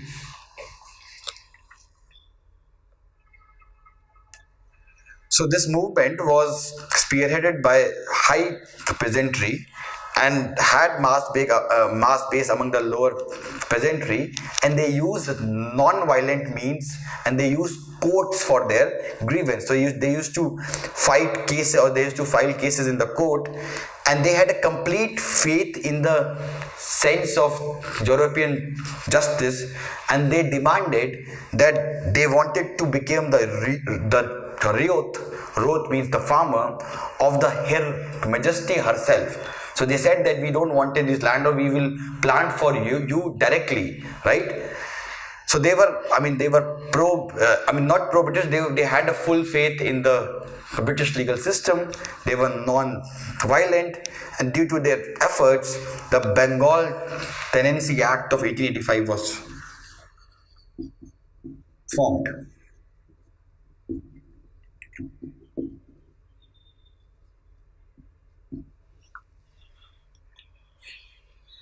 But in this case, that is what I was talking about, the contradiction, that in this case, the same Hindu patriot which had taken pro-peasant position, in this case, it took a pro-landlord position, because the landlords in this case were Indians, while in the earlier case, they were Britishers.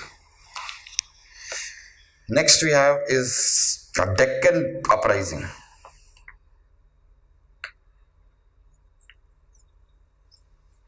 Of 1875.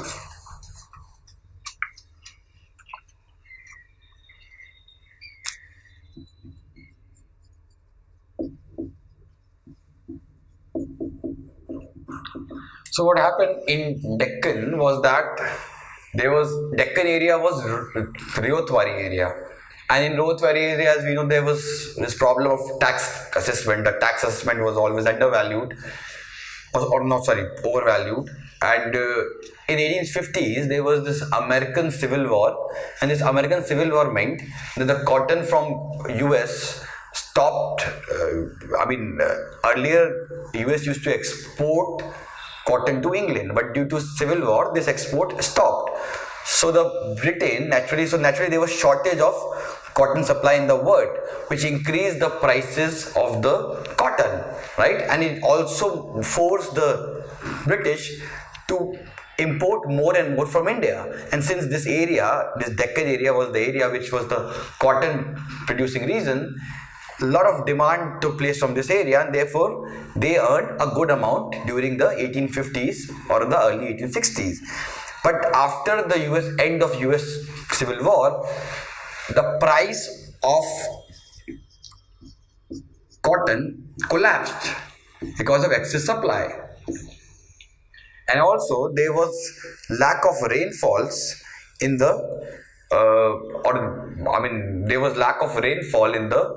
that region for last 3 years. And what British raised the land revenue by 50 to 200% in 1867. So what really happened was that many of the farmers, for paying land revenue, they had to take loan from the local baniyas or the Gujarati trader, Marwari and the Gujarati traders. And after taking loan, since there was lack of rainfall, they could not repay the loan. And since they could not repay the loan, their land passed from them to these money lenders. Right, so the farmers who were the owners of their land, they transformed into tenant in their own land, and this naturally anguished them.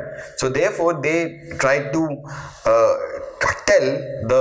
they tried to appeal to the government that you have to reduce this land revenue. And many early nationalists like M.G. Renade, they played a very important role in awakening and asking these peasants to resist the payment of enhanced land revenue. So, what was the nature and character of this uprising?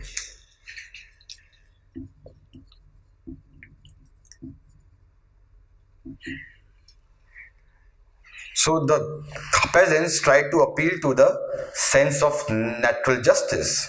So they first tried to resort to the customary payments and norms which were peaceful. For example, they tried to do social boycott of these money lenders. But after even after that, when that failed, they went to the next level, which is they burn the books of money lenders. Even then, they did not force them. They only forced when they did not give these books peacefully to these farmers. So the government response, because they were peaceful, generally they were peaceful, they were going to court, they were not targeting the European symbols. Therefore, the response of the Europeans were also not brutal, and they responded by passing off Deccan Agriculture Relief Act 1879.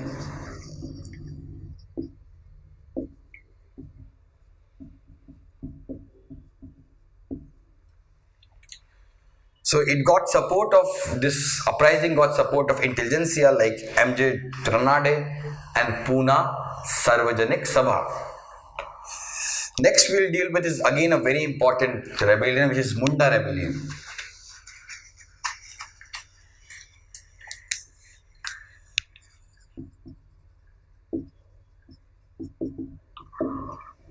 So Mundas they were people who were living in Chotanagpur region, and they were enjoying a rate called as, or they are enjoying a facility called as Kunt Katidar.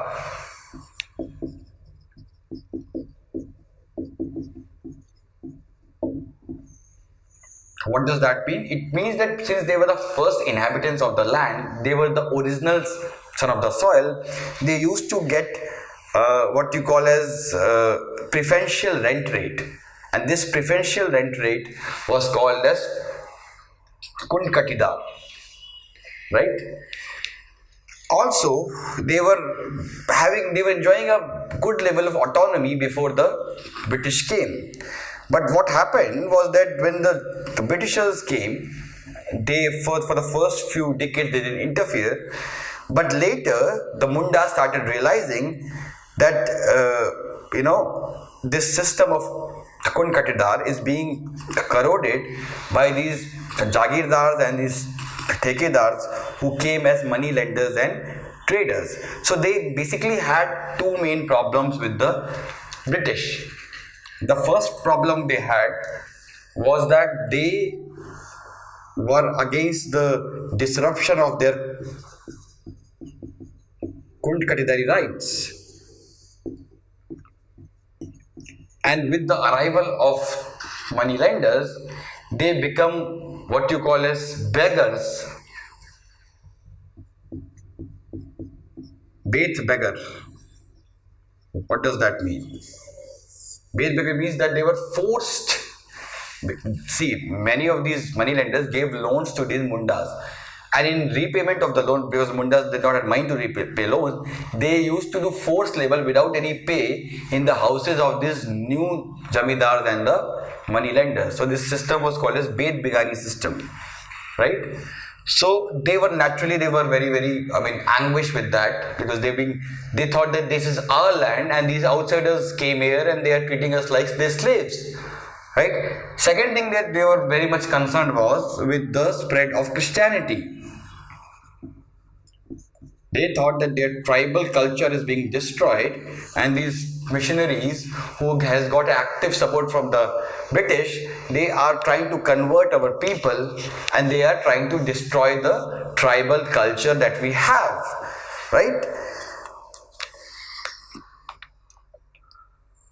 So a leader emerged among the Mundas, he was called as Birsa Munda. And Birsa Munda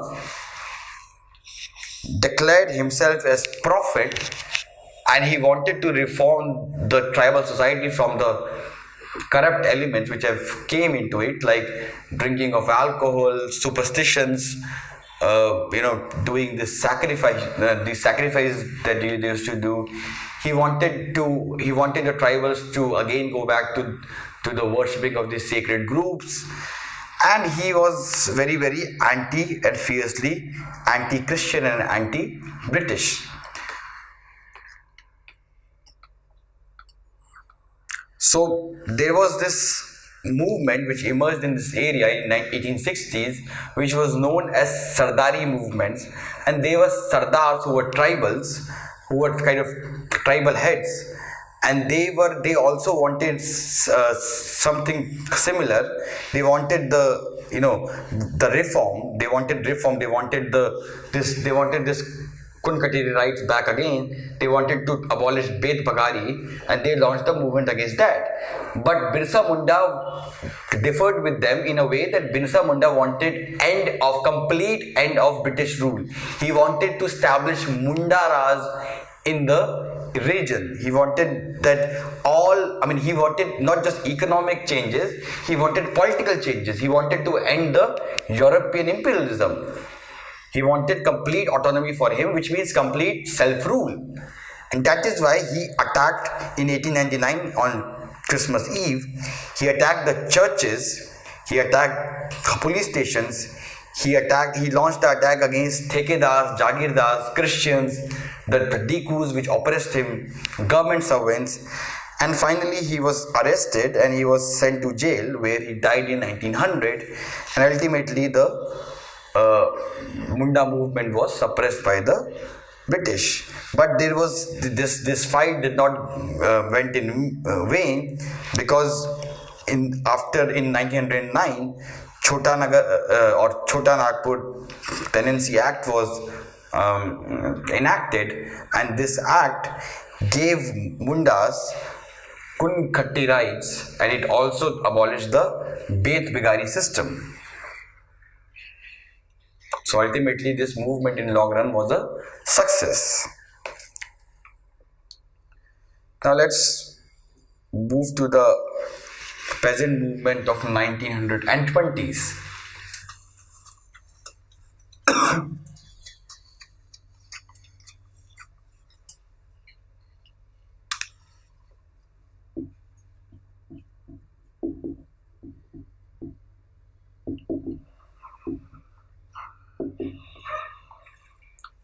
So there was change in the character of the movement, or the peasant movement, from the post 1857 movement. There was a change in character. So let's understand what are the change in character of these movements. So firstly, while the earlier movements were based on some immediate economic issues, the later ones, or the movements of 1920s, it combined the local issues with the national issues. So all these movements like Santhal movement, like Indigo movement, like Deccan uprising, like the Pabna experiment, all of them were because of some local grievance, right? But in 1920s, most of the movements or the peasant movements, they were based on both local issues and national issues.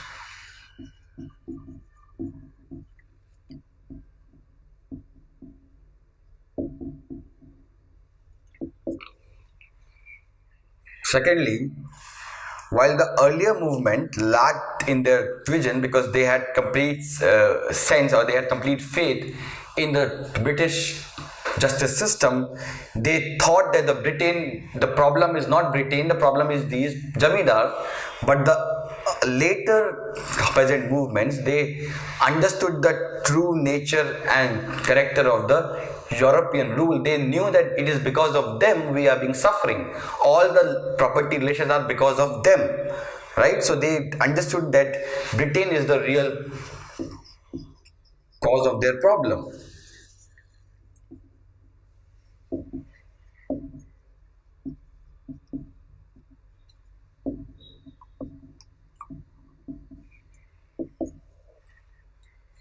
Thirdly, the leadership in these movements were at twin level, at local level and at the national level. So Kisan Sabha members used to attend the INC meetings in large numbers, and sometimes it was impossible to distinguish the NCM or the non-cooperation meetings with the peasant meetings. But in most of the movements, in due course, there was a divergence which used to emerge at the local and the national leadership, because local leadership generally turned violent after some exploitation, or in the case of some harassment by the officials, it used to turn violent. And then when it used to turn violent, it used to get separated from the national movement, because nationally Congress could never accept violence.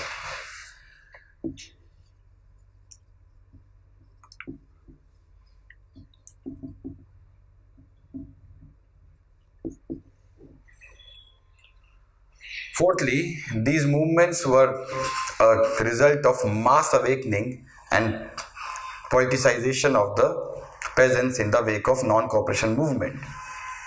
So they were result of mass awakening.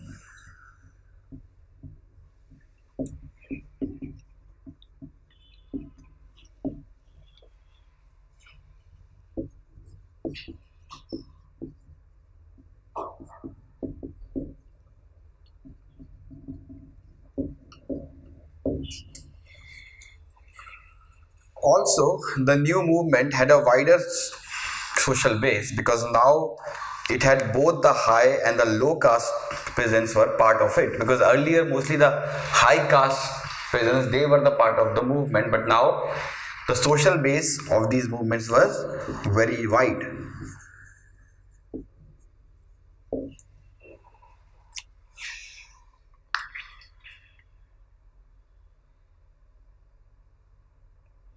So now let's look into the nature and character of these movements.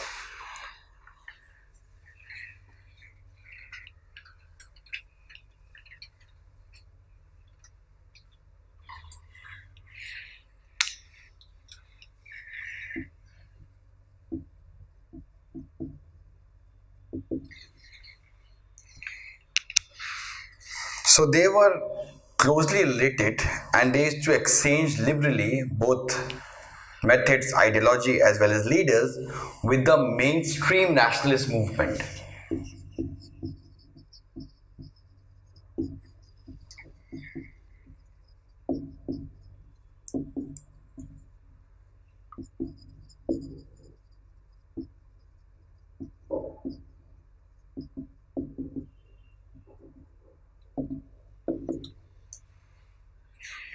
Secondly, it cut across caste line, and both the high and the low caste were part of it.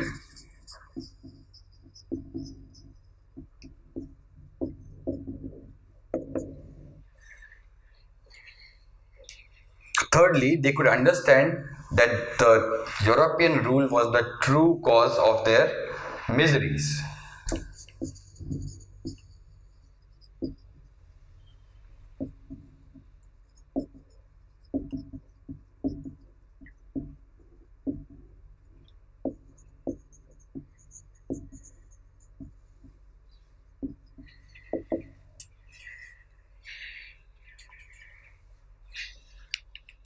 Fourthly, these movements, they did not aim at overturning the property relations, or they did not had, or they did not were socialist in nature. See, just like the earlier movements, they also believe their fight was against unjust levies. Their fight was against illegal taxes which these intermediaries used to impose on them. They did not said that end zamindari. They did not demanded that they will not pay taxes. Their only concern or only demand was that they will only pay taxes which is justified. They will not pay any illegal levies, right? So if a question comes in the exam, it's a statement that they wanted to end Jamindari system, you have to mark it wrong, because they did not wanted to end Jamindari system. Only thing they wanted was that they will only pay the just tax. They will not pay any illegal tax.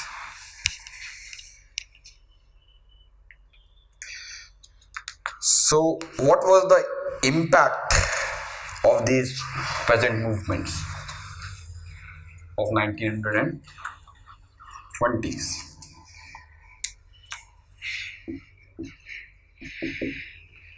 So these movements show the success of the constructive work which was done by the INC, and now the INC can rally both the high caste and the low caste behind it. Because see, why was British so feared from Gandhi? Because they knew that this guy has the backing of peasants, this guy has the backing of high caste and low caste, and that is why this guy is a dangerous guy. The moderates, they did not fear moderates because they knew that they are English educated, elites. They hardly have any backing. Second impact was that success of many of these movements like Bardoli, it led to loss of prestige of the European, and it also led to it led to loss of fear. Because see, earlier what happened, the people were scared to launch a movement because they knew that they are fighting against a very powerful Britain and they would be kind of crushed. But the successes of these small movements, when the Britain used to accept the demand, it used to create a domino effect, and it used to motivate other people also to launch a movement. Because the fear that the British were very mighty, that fear used to get lost with this success of these movements. Thirdly, it gave moral strength as well as mass strength to the mainstream Indian national movement, which means that it brought 80% of the population into the national movement. Now let us check or let us deal with few very important movements of this era. So first was Eka movement.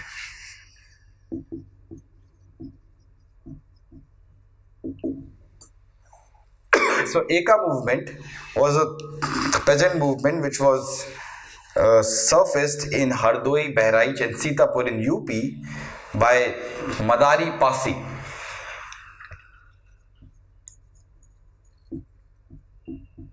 I think UPSC or I think CAPF has once asked this question.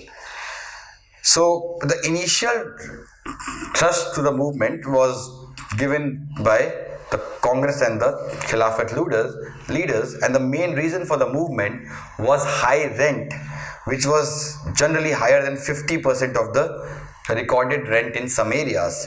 Also, there was operation of these thekedars who were interested to, because see, jamidars, the big jamidars, they were too big, so they did not went to collect the revenue personally. They used to have these middle level jamidars or intermediaries who they used to send, or they were called as thekedar. They used to go and collect the land revenue, but they were very oppressive. They used to collect illegal levies and taxes, and this led to oppression of peasants, and ultimately they kind of revolted. So this Eka movement, the Eka meeting were marked by a religious ritual in which a hole used to be dug. and that hole represented the river Ganga, and that hole was filled with water, and a priest was brought into preside and assemble, where the peasant used to take vow that they would pay only the recorded rent but pay it on time, and would not leave when ejected, and would also refuse to do forced labor. So after this hole was dug, the peasants used to take vow that we will pay the tax, the justified tax, on time, but we will not pay any illegal tax. Plus, we will not leave the land when we were ejected for or when we will be forced to do forced labor. We will refuse to do that, right? So, small jamidars who were also discontented with the government due to heavy land revenue demand, they also became part of this movement. But soon this movement became violent, and this led to the separation of this movement from the national movement. And by March 1922, due to repression of the British, this movement came to end. Next we call is Mopla movement or Mopla rebellion.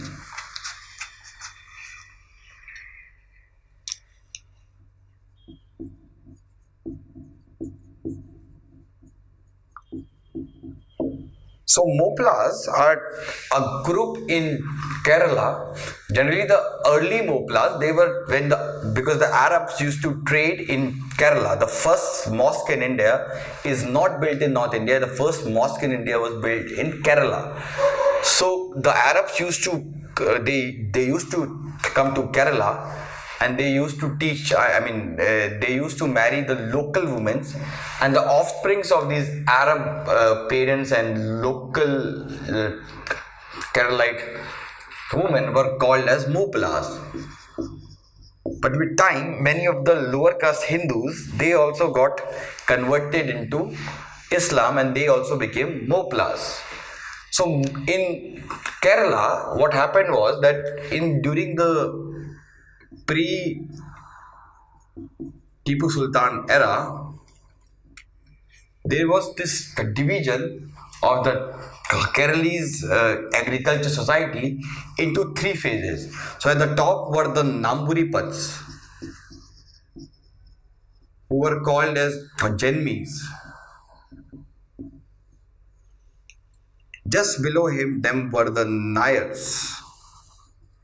You could call them small jamidars. And the actual tiller of the land were basically mostly in Malabar region. They were Moplas, right? So Moplas used to get so they both were Hindus, and Moplas were Muslims. So they used to get oppressed by these Namburipats and the Nayars. So when Tipu Sultan attacked Malabar and captured the area, many of these Hindu jamidars, they migrated or they left the Malabar region, and Moplas got access to land.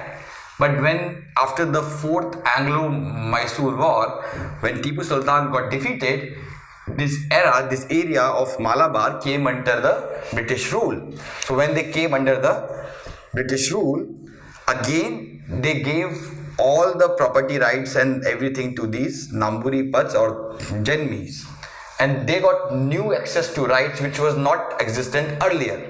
They got all access to the land, and therefore it increased the oppression of the Moplas.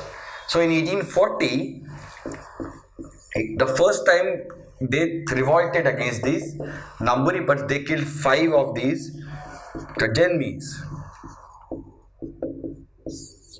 So in 1921, when non-cooperation movement was passed, Khilafat leaders went to Malabar and they gave a very passionate speech there.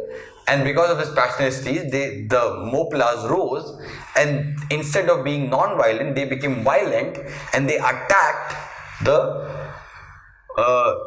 Janmis and the Europeans. So this was the case of combination of class and religion. So real reason was class, that they were oppressed and they were Muslims, and they were oppressed and they were oppressors, they were Hindus. But what even aided the fuel was that because they were from one religion and they were from different religion. So ultimately, religion also played a role in their revolt. And when they revolted, they created a large number of crime. They killed many Hindus. They kind of converted some Hindus. So ultimately, it turned into a communal riot. It turned into a communal movement. The Britishers suppressed them with full force, and it led to killing of so many Moplas that the Moplas became completely demoralized, and after this they did not take part in any of the movement against the British rule. Let's understand the last important movement of this era, which is Bardoli Satyagraha.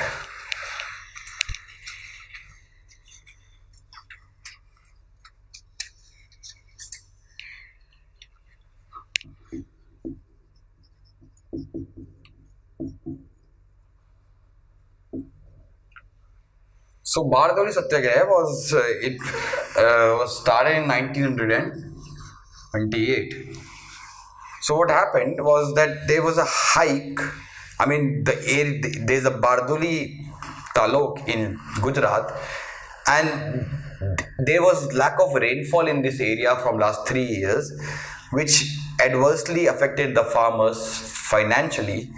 And in 1927, ignoring the plight of farmers, the government increased the land revenue by 22%.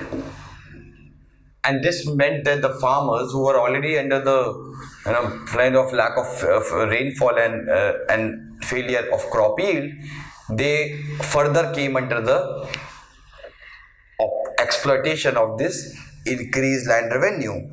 So firstly, the farmers, they appealed to they signed petitions and they appealed to the government to review the unjust hike in the tax rate, but the government decided to go ahead with this tax collection, and then they kind of told the local Congress party leaders that you should help us in fighting the fight against the British. So they invited Vallabhbhai Patel to launch the protest movement, wherein all of them resolved not to pay taxes.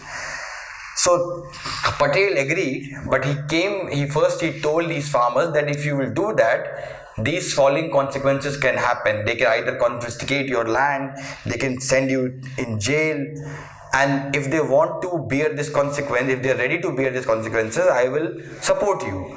So the farmers agreed, and then he went to the Europeans, and then he told them that this is the situation. The farmers are very much oppressed, exploited, so please review this unjust hike.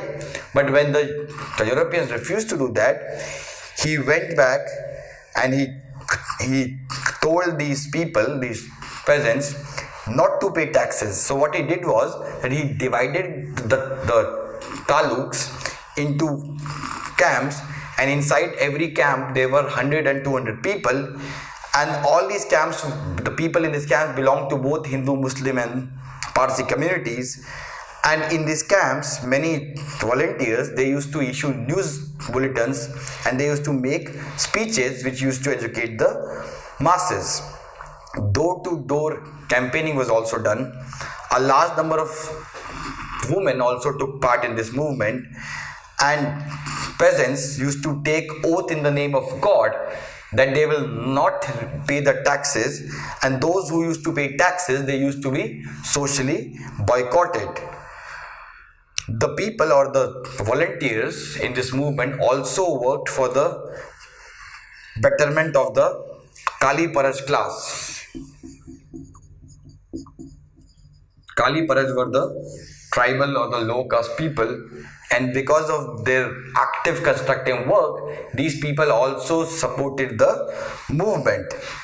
So the people in this area, they used to resist the eviction or confiscation of the land in a very different way. What they used to do, that they used to have informers in the government office, and these informers used to inform the people that the revenue officials are coming to your village to confiscate the land.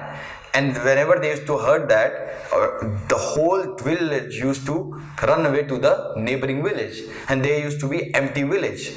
And this is how they used to resist the confiscation of the land.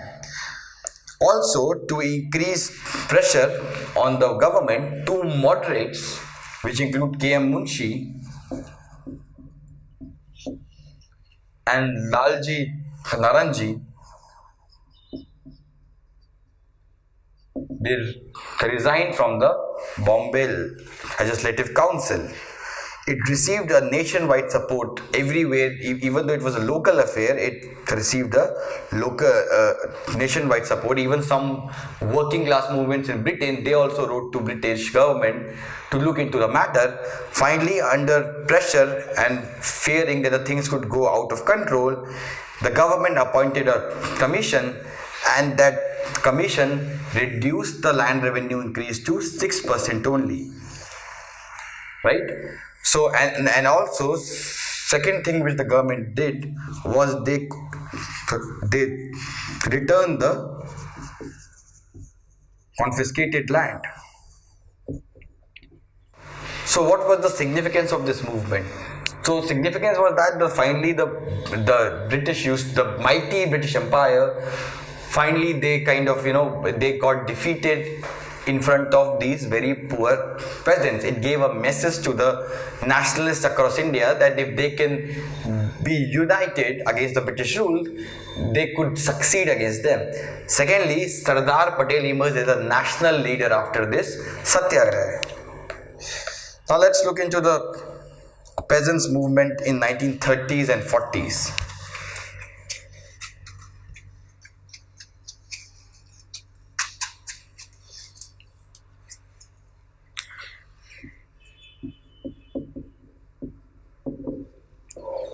So there were a number of factors which were responsible, or number of additional factors which were responsible for the movement in 1930s and 40s. Firstly, depression of 1929. So as you know, that depression, it significantly increased the commodity price, which means a lot of farmers were not getting proper return for their crops. Also, there was no decrease in the rent and the bakasht land. Now, what do we mean by bakasht land? It is the confiscated land which was confiscated for lack of payment of land revenue. So there was also no decrease in rent. Thirdly, civil disobedience movement. Now they also played a major role in the movement, because the peasants were the main vote or main base of this movement. Fourthly, socialism. So by this time, Congress Socialist Party was formed in order to take Congress to leftward direction, and the CSP worked to form Kisan unions. Therefore, All India Kisan Sabha was formed in 1936, and it has close contacts with the nationalist mainstream movements like Nehru and Lohiya. And fourthly, formation of Congress ministries in province.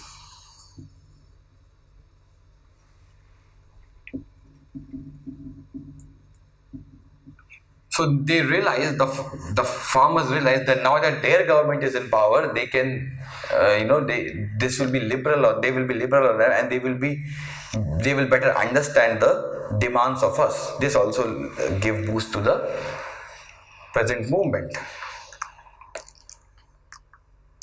Now let's see the Congress ministries and the peasant movement.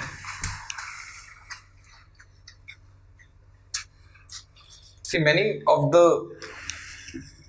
leftists believe that because Congress being a bourgeois party, Congress being the party of the landed class, even after getting power, they could not do anything for the cause of or for the betterment of the peasants.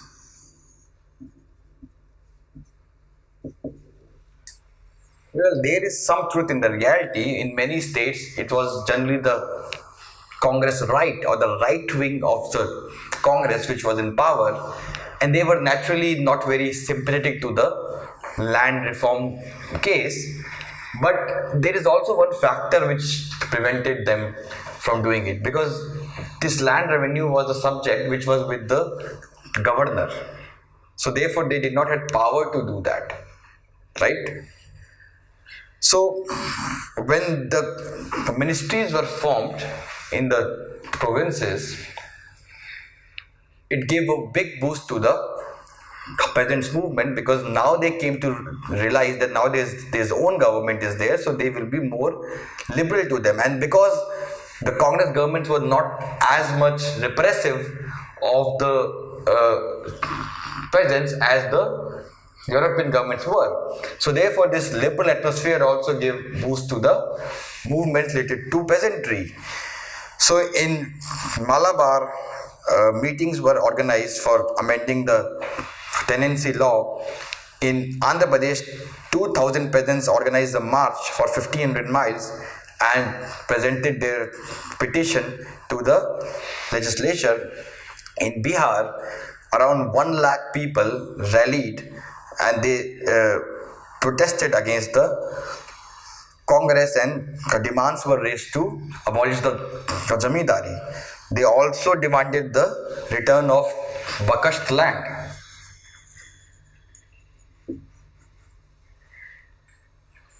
So in other areas also, the peasant movement demanded the ending of either Zamindari law, or they wanted the tenancy reforms. But not much was done by the ministries, because as I've told that they were very restricted, their power was very restricted. But after the resignation of Congress ministries, so Congress ministries resigned in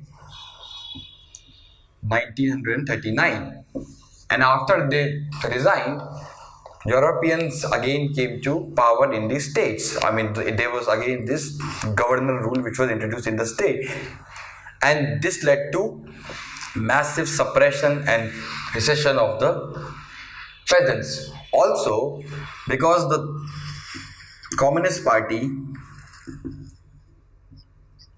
supported Britain in World War II, it led to breakdown, it led to split in the peasants movement, and those peasants which were pro-communist, they did not take part in the movement. Naturally, both reasons, one, the suppression of the government and the communist support to the Britain, weakened the peasant movement after 1939. So from 1939 to 1945, there was a lull, or this was a phase of lean in the peasant movement.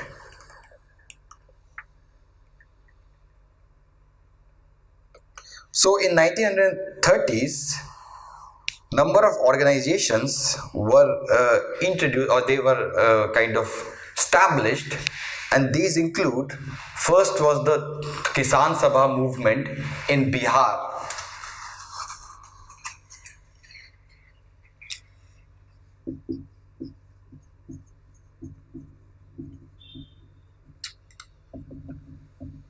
And this was established by Swami Shraddhanand or Swami Sahajanand. Similarly, in Andhra Pradesh,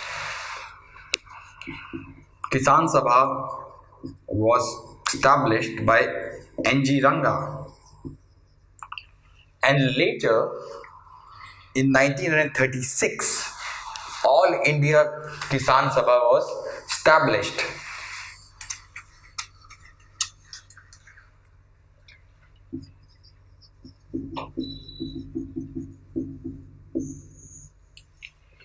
And this All India Kisan Sabha, it demanded abolition of Jamidari. It demanded gradual land revenue on agriculture income.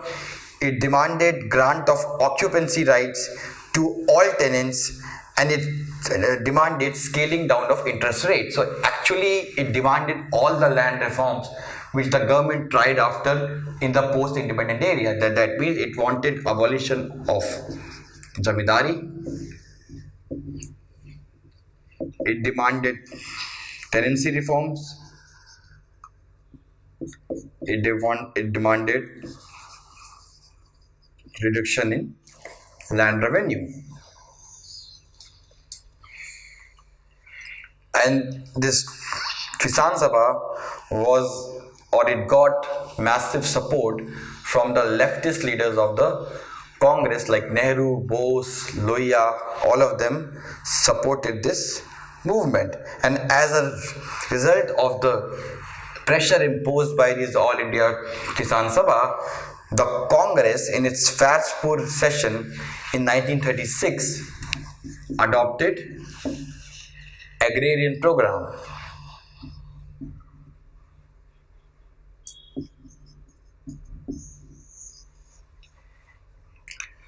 So what were the impact of this movement?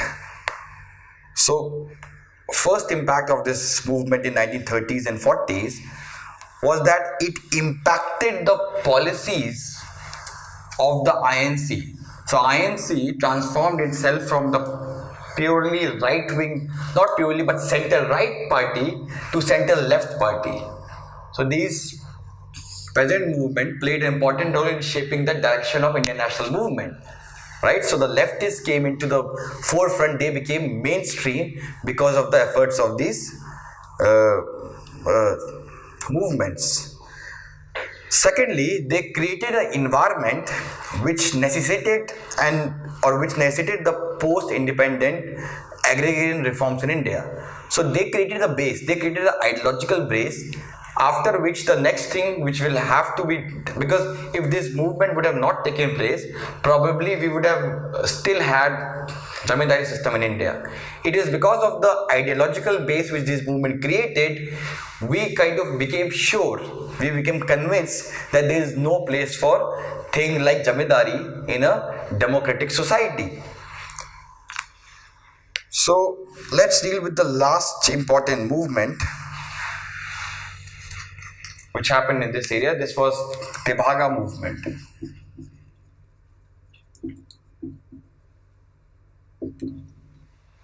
So this movement was led by the sharecroppers of the Bengal region against the oppressive Jotedars in 1946 and 7. So they demanded that they would not, or the peasants demanded that they would not pay 1/2 of the produce, they will only pay 1/3 of the produce.